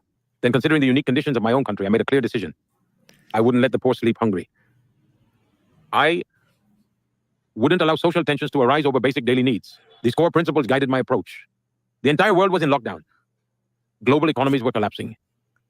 Everyone pressured me to empty the treasury, print more currency, and flood money everywhere. But I decided that this was not the right economic route to follow. And so instead, the path I chose, after carefully listening to experts, understanding their opinions without opposing them, and combining their advice with my own country's situation and my personal experiences, created a system that worked effectively. As a result, when the whole world suffered from severe inflation immediately after COVID, India did not. Today, my country is steadily advancing at a rapid pace, emerging as one of the fastest growing major economies in the world. The main reason is that during that crisis, with patience and discipline, I resisted the temptation to apply every global theory blindly. We didn't worry about what newspapers would say, whether they'd praise or criticize. Ignoring all that, I stayed focused on basic fundamentals, and by doing so, we succeeded and kept moving ahead. So ultimately, my economy benefited as well.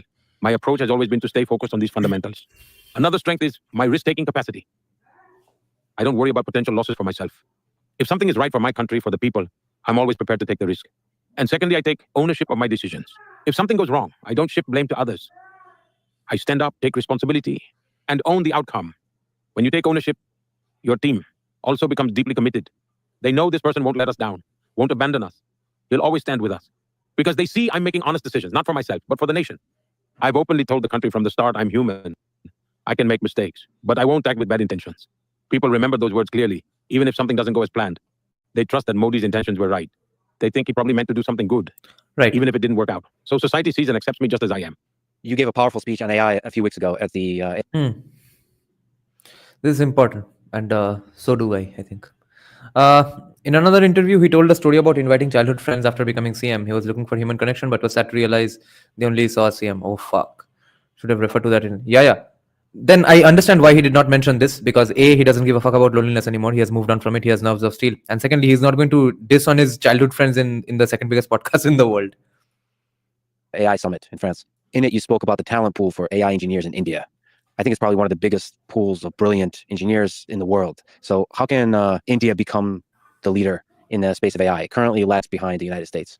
What does it take for India to start winning and leading the world in AI? One thing I'm about to say might sound strong, and it may even upset some people. But since you've asked, I'll speak openly from my heart. No matter what the world does with AI, it will remain incomplete without India. I'm making this statement very responsibly. Tell me. You've heard my speech at the AI Summit in Paris on global cooperation. What do you think? Shayok will be happy to hear this. Can anyone develop AI entirely on their own? What is your perspective on this? So you gave actually in your speech a brilliant example of the positive impact of AI and the limitations of AI. I think the example you gave is when you ask it to generate an image of a person writing with their left hand, it's always going to generate a person writing with their right hand. So in that way, the West creating an AI system where India is not part of that process is always going to generate the person with the right hand. It's an essential part of what the world is historically, but especially in the 21st century. I agree. I believe AI development is fundamentally a collaboration. Everyone involved supports one another through shared experiences and learning. India isn't just developing theoretical AI models. It is actively working on and bringing to life AI-driven applications for very specific use cases. To ensure that GPU access is available to every section of society, we have already created a unique marketplace-based model to ensure its broad accessibility. A significant mindset shift is taking place in India. Though historical influences, traditional government procedures, or the lack of strong support infrastructure made us appear as lagging behind to others. Take 5G, for example. The world initially believed we were far behind. But once we started, we became the fastest nation globally to roll out comprehensive 5G networks. Recently, an American company executive visited me and shared his experiences about this very fact. He told me that if I were to advertise in the US for engineers, I would only receive enough applicants to fill a single room at best. But if I do the same in India, even a football field wouldn't be enough to hold them. This indicates that India has access to an extraordinarily vast pool of talent, and that's our greatest strength. After all, artificial intelligence is fundamentally powered, shaped, and guided by human intelligence. Without genuine human intelligence, AI can't thrive or progress sustainably. And that real intelligence exists abundantly in India's youth and talent pool. And I believe that's our greatest asset. But also, if you look, many of the topic leaders, first of all, tech talent, but tech leaders in the US are of Indian origin. Sundar Pichai, Satya Nadella, Aravind Srivastava. You've met with some of them. What spirit of their Indian origins do you think they carry in them that enables them to be so successful? Look, Indian culture emphasizes that there should be equal respect for the place where you're born and the place where you work. There should be no difference. As much as there is dedication to the land of birth, there should be the same sense of dedication to the land of work. You should always give your best wherever you are. Because of these rich cultural values, every Indian strives to give their best effort, regardless of their role or position. They don't wait until they're in senior roles, even in smaller roles. Secondly, they never get involved in anything questionable or unethical. They tend to remain dedicated to what's right and ethical. Their nature is collaborative. They easily get along with others, eventually for success. Just having knowledge isn't enough. The ability to work effectively as part of a team matters significantly more. Understanding people and harnessing their abilities is an incredibly valuable skill. Generally, people raised in India especially those coming from joint families and brought up in an open society, find it easier to lead complex tasks and large teams effectively. That's why today, in major corporations across the globe, you'll find Indians holding key leadership positions. And the problem-solving abilities, along with the analytical thinking of Indian professionals, are truly exceptional. I believe this capability is so strong, it makes Indians globally competitive. The Savarkar সারা জীবন সাটলি থেকে যাবে নাকি? Wait. There was an important comment. Yeah, the amount of regulations Europe is trying to do on AI, it's really great that in AI and nuclear, India is pretty on top of its game. And extremely valuable on the international stage. This is the reason why in fields like innovation, entrepreneurship, startups, and boardrooms, you'll find Indians achieving extraordinary results everywhere. Take our space sector, for example. Previously, it was entirely government controlled. But just a couple of years ago, I opened it up to the private sector. And now we already have 200 startups working in space technology. Moreover, our missions like Chandrayaan are extremely cost effective. India's Chandrayaan mission cost less than what Hollywood spends making a single blockbuster film. So when the world sees how cost effective our work is, they naturally think, why not partner with India? This automatically generates respect for Indian talent Cost effective, also known as low standard of living. globally. I believe this is a hallmark of our civilizational ethos. So you spoke about this human intelligence. Do you worry that AI, artificial intelligence, will replace us humans? It's true that in every era, a competitive atmosphere was created between technology and humanity. At times, it was even portrayed as conflict. It was often portrayed as if technology would challenge human existence itself. But every time, as technology advanced, humans adapted and stayed a step ahead. Nice. It has always been the case. You see, this is why. Many things. I can't actually say what I was going to say. It's too risky. But anyway, you all know the significance of this, especially coming from Bengal. You'll have to acknowledge this, that CPIM has more often than not, done things that our crazy trads, the traddest of trads, the socialist trads, the casteist trads would have liked. They have banned English education. They tried to prevent computers from coming in. They created they molded the economy in Jyoti Basu's image to such an extent that all castes froze. If you were a farmer, your children had to become farmers. There was no fucking way to get out of it. If your parents were intellectuals or academics, the sons and daughters became intellectuals and academics. So caste system was frozen. The rigid caste system, the hierarchies were all frozen by Jyoti Basu. He hated English education and he hated computers. So you see, Narendra Modi is not like that. This is why. After all, it is humans who find the best ways to use technology to their advantage. And I believe that with AI, humans are now being forced to reflect on what it truly means to be human. This is the real power of AI. Because of the way AI functions, it has challenged how we perceive work itself. But human imagination is the fuel. AI can create many things based on that. And in the future, it may achieve even more. Still, I firmly believe that no technology can ever replace the boundless creativity and imagination of the human mind. I agree with you. It does make me and a lot of people wonder what it makes humans special, because it seems Yeah. BJP supported a lot of things. RSS supported Mamta's agitation against Shingur. Meanwhile, Narendra Modi was calling them to Sanand.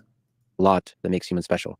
The imagination, the creativity, the consciousness, the ability to be afraid, to love, to dream, to think outside of the box, take risks, all of those things. Now look, humans have an innate ability to care for each other. Wow. The natural tendency to be concerned about one another. Now, can someone tell me, is AI capable of this? This is one of the big open questions of the 21st century. Every year, you host the Pariksha Prachacha, where you interact directly with young students and give them advice on how to prepare for exams. I watched a bunch of them. So you give advice on how to succeed in exams, how to manage stress, all those kinds of things. Can you explain at a high level the different exams that students in India need to take in their education journey and why it's so stressful? By and large, a strange mindset has developed in society today. Even schools measure their success by students' rankings.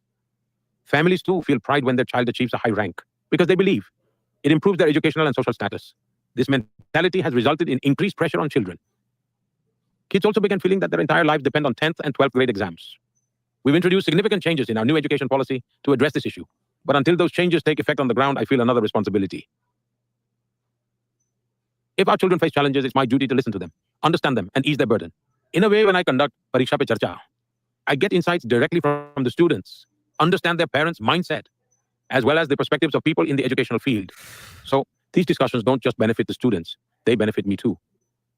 Exams are valuable for assessing knowledge in a specific domain, but they can't become the sole measure of someone's overall potential.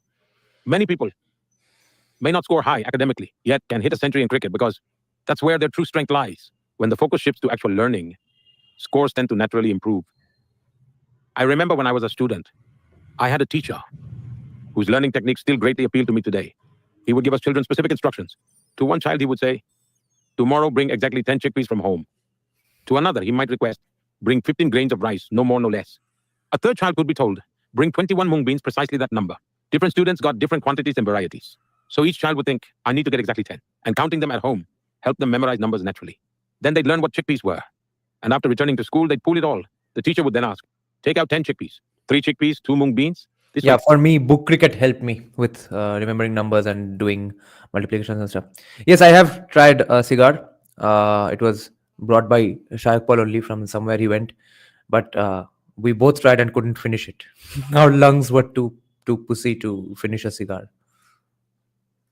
Children learned math and could identify chickpeas and mung beans effortlessly. I'm talking about early childhood education here. Such learning techniques educate children without burdening them, and we've incorporated similar methods into our new education policy. When I was in school, I observed one of my teachers using an innovative idea. On his very first day, he placed a diary on the table and said, whoever arrives earliest each morning will write one sentence in this diary along with their name. The next student would then need to write a related sentence. At first, I'd rush to school very early every day. Why? So that I could write the first sentence. I once wrote something like, today's sunrise was magnificent. It filled me with energy. I'd write my name, and whoever arrived after me had to write something connected to the sunrise as well. After a few days, I realized my creativity wasn't improving much from this. Why? Because I'd arrived with a fixed thought already in mind and simply write it down. So I decided I'd start going last instead. What happened then was that I read what others had written first and then tried to give my very best. As a result, my creativity began to improve even more. Sometimes teachers do these small, simple activities that greatly impact your life. These experiences, combined with my own background in organizational work, made human resource development a key area of focus for me. That's why I engage with children through events once or twice each year. And over time, these efforts have resulted in a book that's benefiting thousands of children, serving as a valuable reference for them. Can you speak a little bit more by way of advice to students of how to be successful on their path in a career, how to find a career, and how to find success in India, and just to all the people across the world who find inspiration in your words? I believe that whatever task you get, if you perform that task with complete dedication and sincerity, they inevitably become an expert sooner or later. And their enhanced capabilities open doors to success. While working, one must continually strive to improve their skills and should never underestimate their ability to learn. When someone constantly neglects their learning ability, they limit their growth. But those who look beyond their tasks and observe what others around them are doing, their capacity can double or even triple. To young people, I'd say this clearly. There's no need to feel discouraged. There's certainly some task out there destined just for you. Don't worry. Focus on enhancing your skills and opportunities will come. You may think, I wanted to be a doctor but became a teacher. My life is wasted. Thinking like that won't help you at all. All right, you didn't become a doctor. But as a teacher, you can shape 100 doctors. If you had become a doctor, you'd serve only your patients. But now, as a teacher, you can inspire students to fulfill their dreams of becoming doctors so that both you and your students can together serve millions of patients. This argument works for reservations as well. You got into an elite university because of reservations, even though your marks and intelligence IQ was not going to make you deserve that spot. So in the end, you ended up dropping out or committing suicide. You would have been much better off at a non-elite institution where you would be a topper and move on with your life and become a great professional as well. But you had to go and sit with the elite intelligent students. Then he gains a new perspective on life. I couldn't become a doctor, so I was miserable. And I was unhappy being a teacher. But now I realize as a teacher, I can create doctors. Connecting your life to a greater purpose brings a sense of inspiration and meaning. I have always believed that God has given everyone unique capabilities. Never lose faith in your own abilities. You should always maintain trust in your own abilities. Keep believing in yourself and trust that when the opportunity comes, you'll perform and you'll succeed. That confidence makes a person deliver results. How did those students deal with stress, with struggle, with difficulties along that path? Parents must first understand that life is not just about taking exams. Families should understand that their children aren't trophies meant to be displayed or models to show off in society. It's not about saying, look, my kids score so high. Parents really need to stop using their kids just as status symbols. Secondly, students should always keep themselves well prepared beforehand. Only then Good stuff. can they appear for exams feeling stress-free and confident. They should have complete trust in themselves and their abilities. Sometimes I see students panic over the smallest issues during exams. They take papers or other things. And when their pen suddenly stops working, causing anxiety, sometimes they feel uneasy thinking, oh no, I don't like sitting next to this person. If the bench wobbles, their whole attention goes there, indicating self-doubt. Those lacking confidence constantly keep looking for distractions. But if you're confident and have genuinely worked hard, just take a minute, take some deep breaths, relax your mind, and refocus your attention calmly. Slowly read through the questions and allocate your time systematically. Nice. I have this amount of time, I'll dedicate these minutes per question. In my experience, students who regularly practice writing test papers can easily overcome such situations without any trouble at all. And you said always focus on learning. What's your approach to learning?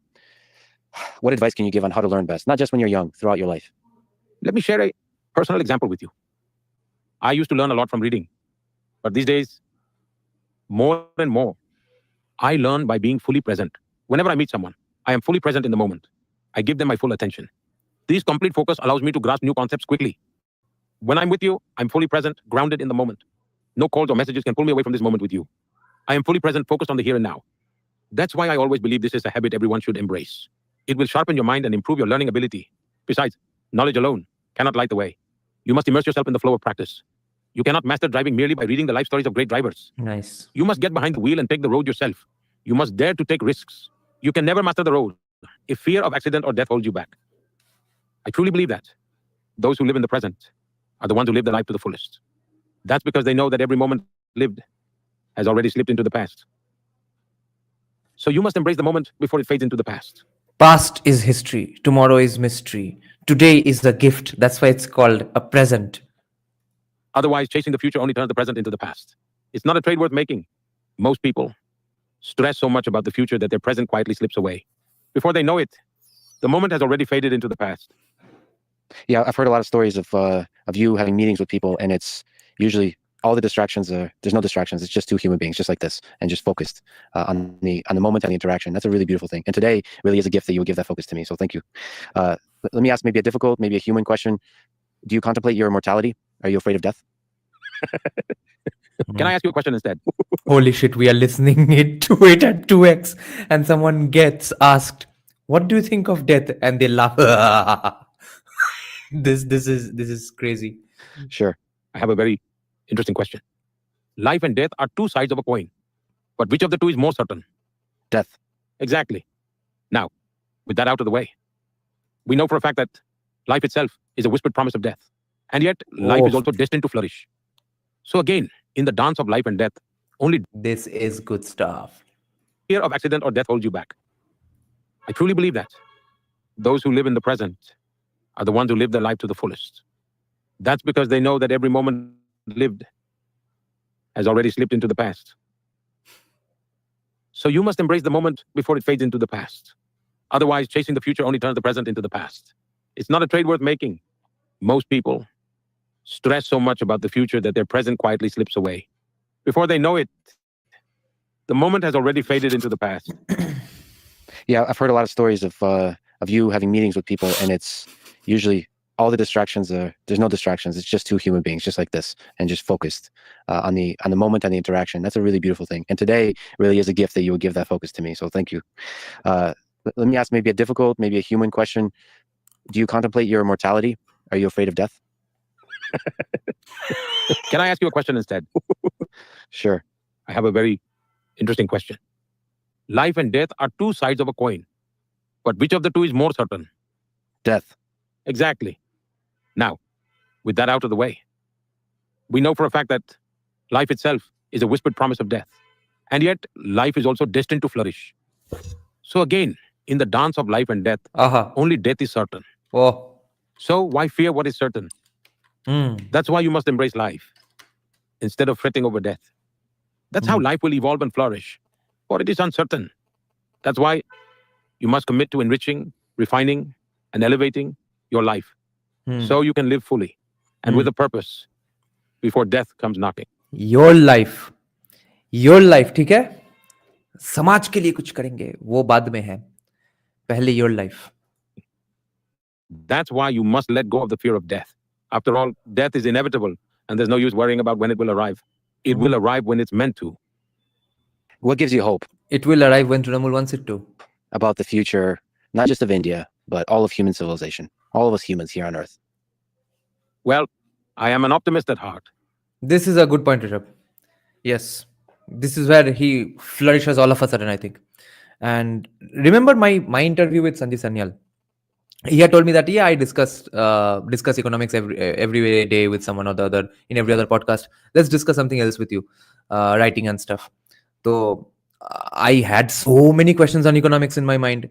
So at one point, actually by mistake, I went into a discussion on economics, and you'll see that from the very beginning of the podcast, Sandeep Sanyal had a smile in his face. Okay, the moment I get into discussing economics, his smile just disappears, and I get scared with that. And I think, oh shit, he asked me not to discuss economics, and did I screw up? He discusses it seriously. It's sort of a kind of a PTSD or triggering muscle memory that okay, we are discussing economics. This is serious government stuff. He goes into that mode, and I recognize this. I acknowledge this immediately. So the very next moment, the very next question, I try to pivot away from economics again, and immediately the smile comes back. Okay. Pessimism and negativity are simply not ingrained in my mindset. They don't align with the way I think. That's why I always gravitate toward the bright side instead. If we take a moment to reflect on the history of mankind, we see the incredible crisis humans have overcome with resilience and strength. We also see the major changes humanity has embraced to evolve with the times. And this continuous transformation has carried on for millennia. In every era, it is in human nature to adapt to the ever-flowing current of change. And while our progress has gone through cycles of ups and downs, it is those people who can break free from the constraints of these historical cycles and outdated thinking patterns.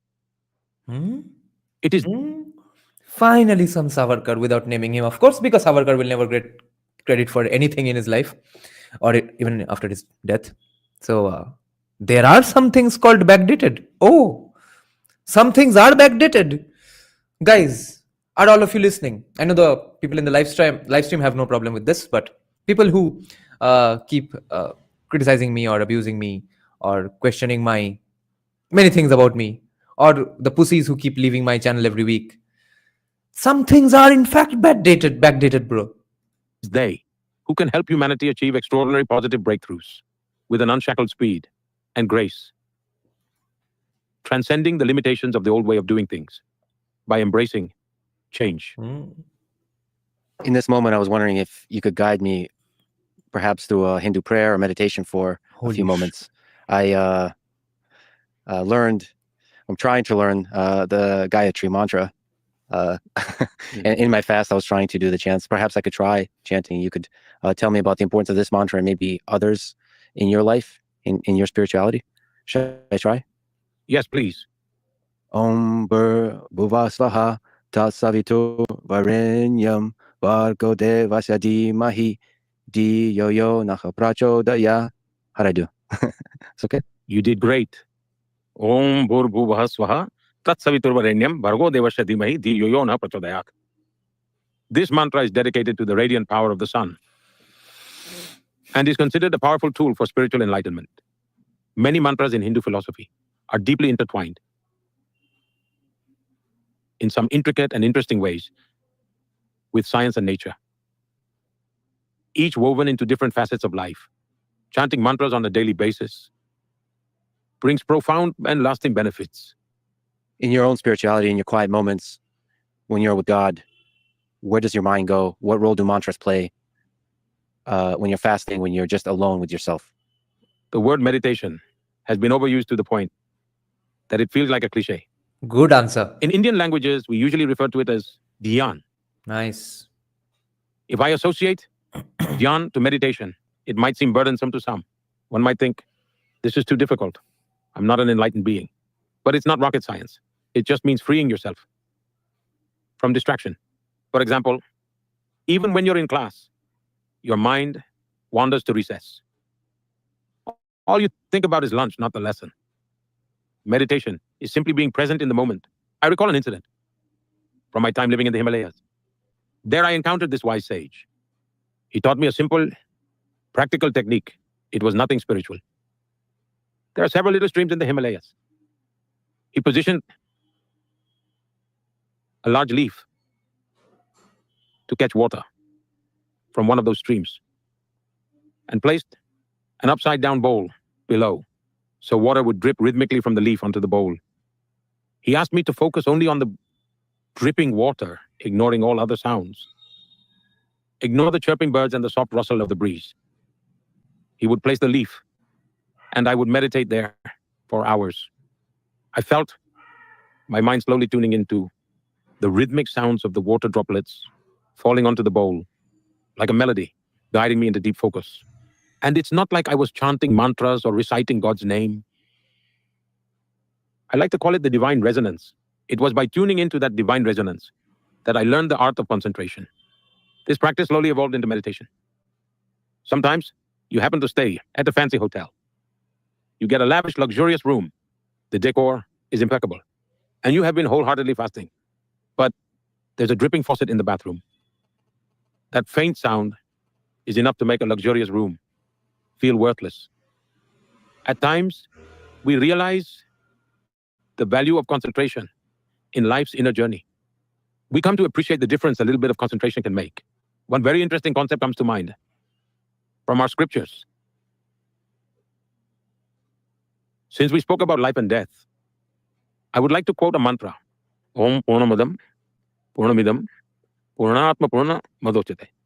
In other words, all life is part of a complete circle. And this mantra emphasizes the path to achieve that completeness. Similarly, Circle of Hindus life. never focus solely on individual well-being. Sarve bhavantu sukhina, sarve santu niramaya. In other words, we wish for the well-being and prosperity of all. Sarve bhadrani paschyantu, ma kaschid dukh bhag bhavet. This mantra encompasses the idea of universal well-being and prosperity. And you know how this mantra ends? Om Shanti Shanti Shanti. Every Hindu mantra ends on the same note. Peace, peace, peace. These ancient and powerful rituals born in India have emerged from thousands of years of the spiritual practice of sages. They connect us to the essence of life. Shanti, Shanti, Shanti. Oh. Thank you for this honor. Thank you for this incredible conversation. Thank you for welcoming me to India. And I can't wait to break the fast with some Indian food tomorrow. Thank you so much, Prime Minister. This was an honor. I am thankful for the opportunity to have this conversation with you. After fasting for 2 days, I recommend you ease into eating slowly. And I hope you reap great benefits from this fasting experience. I've explored several new realms of thought for the first time ever with you today. I had long kept those thoughts tucked away within myself. Nice. But today you brought those thoughts to light. I hope Thank you. I hope your viewers may enjoy this. It was a great pleasure speaking with you. Thank you. Thank you. Thank you for listening to this conversation with Prime Minister Narendra Modi. And now, let me answer some questions and try to reflect on and articulate some things I've been thinking about. If you'd like to submit questions or get in touch with me for whatever reason, go to lexfriedman.com/contact. First, let me give a shout out to the amazing team around the Prime Minister. Everyone was super kind, excellent at what they do, efficient, great communication, and just great people all around. And since I spoke English and Prime Minister Modi spoke Hindi, I have to comment on the interpreter who was doing simultaneous interpreting for both of us. She was absolutely amazing. I can't sing her enough praises, from the equipment used to the quality of the translation to just the human touch of it all. And in general, my travels around Delhi and India revealed to me some early glimpses of what felt like another world, almost like another planet, different culturally from anything I've experienced before, a chaos of human interactions, out there big dynamic personalities a steampunk society in reality, not just in movies. and characters. Obviously, India is composed of many distinct subcultures, and Delhi represents just one slice, much like neither New York or Texas or Iowa alone represent America. They're all different flavors of America. On my visit, I walked around and rode rickshaws everywhere, just aimlessly wandering the streets, looking to talk to people about life. Of course, like many places on Earth, there are always some people, especially those that have something to sell, who will at first see me as a tourist, a foreign traveler, one with some money to spend. Like always, I avoided such shallow interactions and went straight past the small talk to the meaningful conversations, shooting the shit about what they love, what they fear, what kind of hardship and triumph they've experienced in their lives. I think the cool thing about people, anywhere on Earth, is they quickly do see the real you, past the facades that strangers put up for each other, if you're vulnerable and honest enough to let them. And I tried to do just that. And I should say that for the most part, everyone was super kind in the genuine human way, even when they didn't speak English. It was always easy to understand. Probably more than any other peoples I've interacted with in India, people's eyes, faces, body language all communicate a lot of information, a lot of emotion, not reserved at all. When I travel to Eastern Europe, for example, in contrast, reading a person is much tougher. The meme does have some truth to it. There's often a protective layer between the heart of the person and the outside world. In India, it's all there on full display. So I had a lot of epic conversations and interactions as I walked around Delhi for a couple of weeks. In general, on the topic of reading people, I do believe the eyes can often say more than words can. We humans are a fascinating bunch. There really is a deep, turbulent ocean behind the surface waves we show the world. In some sense, what I try to do in conversations, on and off the mic, is to get to that depth. Anyway, the few weeks I spent in India were a magical experience. Traffic alone was a wild time, like the world's most difficult test for self-driving cars. It reminded me of watching nature documentary videos of swarms of fish, when it's thousands of them swimming around at insane speeds, seemingly in complete chaos. And yet when looking at the big picture of it, it all works like a perfectly tuned orchestra. I will most certainly travel around India with my friend Paul Rosalie in the near future, maybe with some other friends, all around, from the north of India to the south. Now, allow me to also comment about one of the books that first drew me toward India and to its deep history of philosophical and spiritual traditions. The book is Siddhartha by Hermann Hesse. I first read most of Hesse's major work as a teenager, but then reread them again through the years. It first found me, Siddhartha, when I was immersed in a very different kind of literature, of Dostoevsky, Camus, Kafka, Orwell, Hemingway, Kerouac, Steinbeck, and so on. Many of these explored the same human condition that puzzled me when I was a young man and still puzzles me today, even more so. But Siddhartha was my introduction to the Eastern way of looking at these puzzles. It was written by Hermann Hesse. And by the way, please allow me this pronunciation of his last name. I've heard some people say Hesse, but my whole life I've always said Hesse. So anyway, it was written by Hermann Hesse, a German-Swiss Nobel Prize winning writer, during one of the darkest periods of his own life. His marriage was failing, World War I had shattered his pacifist ideals, and he suffered from debilitating headaches, insomnia, and depression. During this period, he began psychoanalysis with Carl Jung, which in part led him to explore Eastern philosophies as a way to heal his fractured psyche.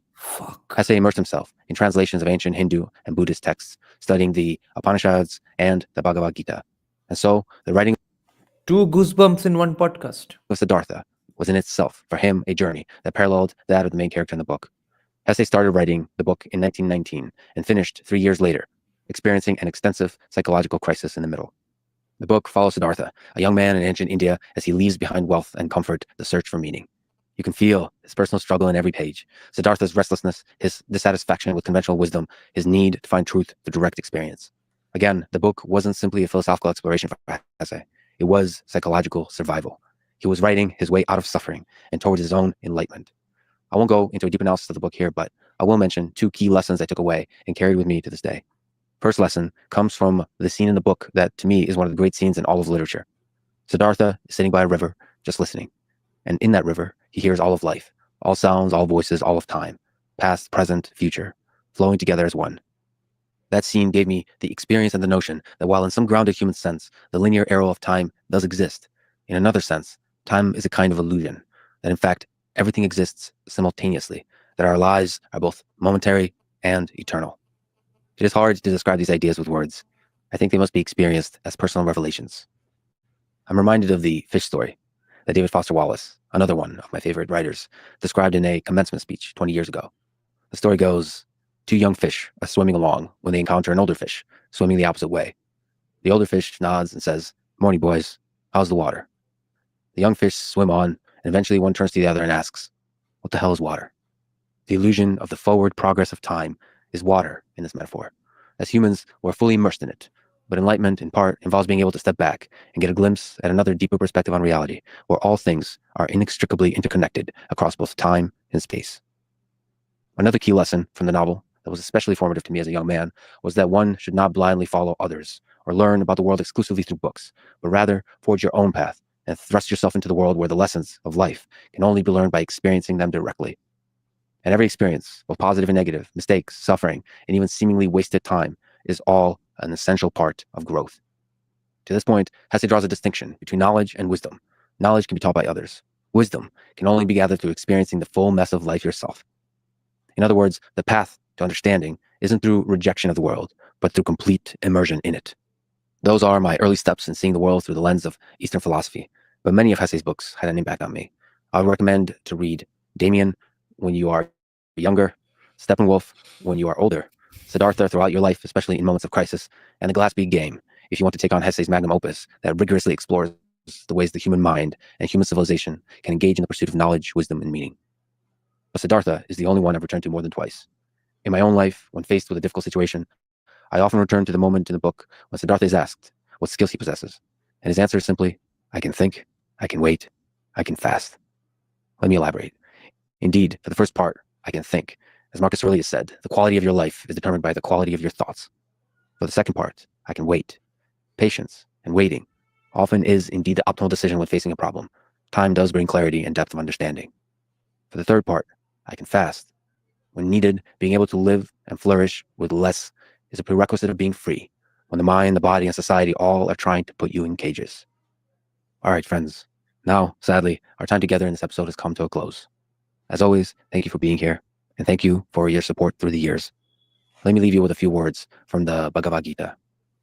He who experiences the unity of life sees his own self in all beings, and all beings in his own self, and looks onto everything with an impartial eye. Thank you for listening. I hope to see you next time.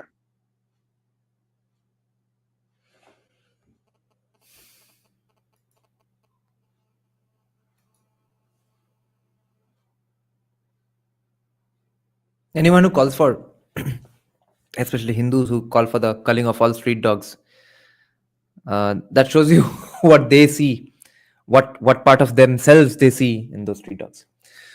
So anyway, this was a good, very good podcast.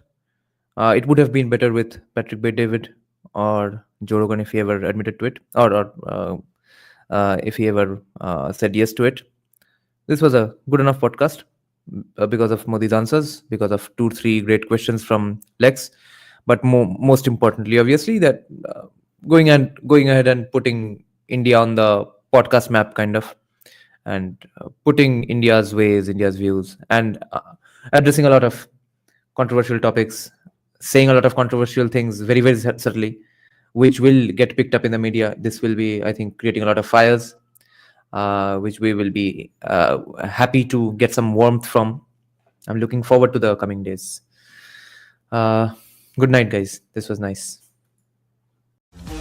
যদি সবাই ফিরে যায় ওরে ওরে ও ভাগা সবাই ফিরে যায় যদি গহন পথে যাওয়ার কালে কেউ ফিরে না যায় তবে পথের কাটা তুই রক্ত মাখা চরণ তলে একলা দলরে তুই রক্ত মাখা চরণ তলে একলা দলরে যদি তোর ডাক শুনে কেউ না তবে একলা চলো রে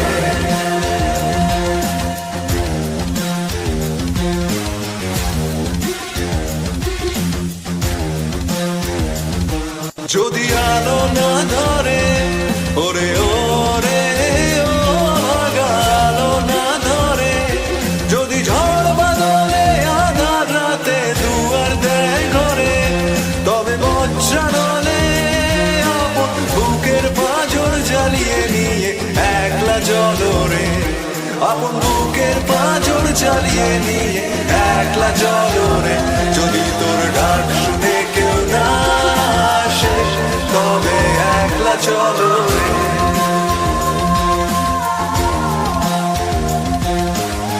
একলা চলো একলা চলো একলা চলো একলা চলো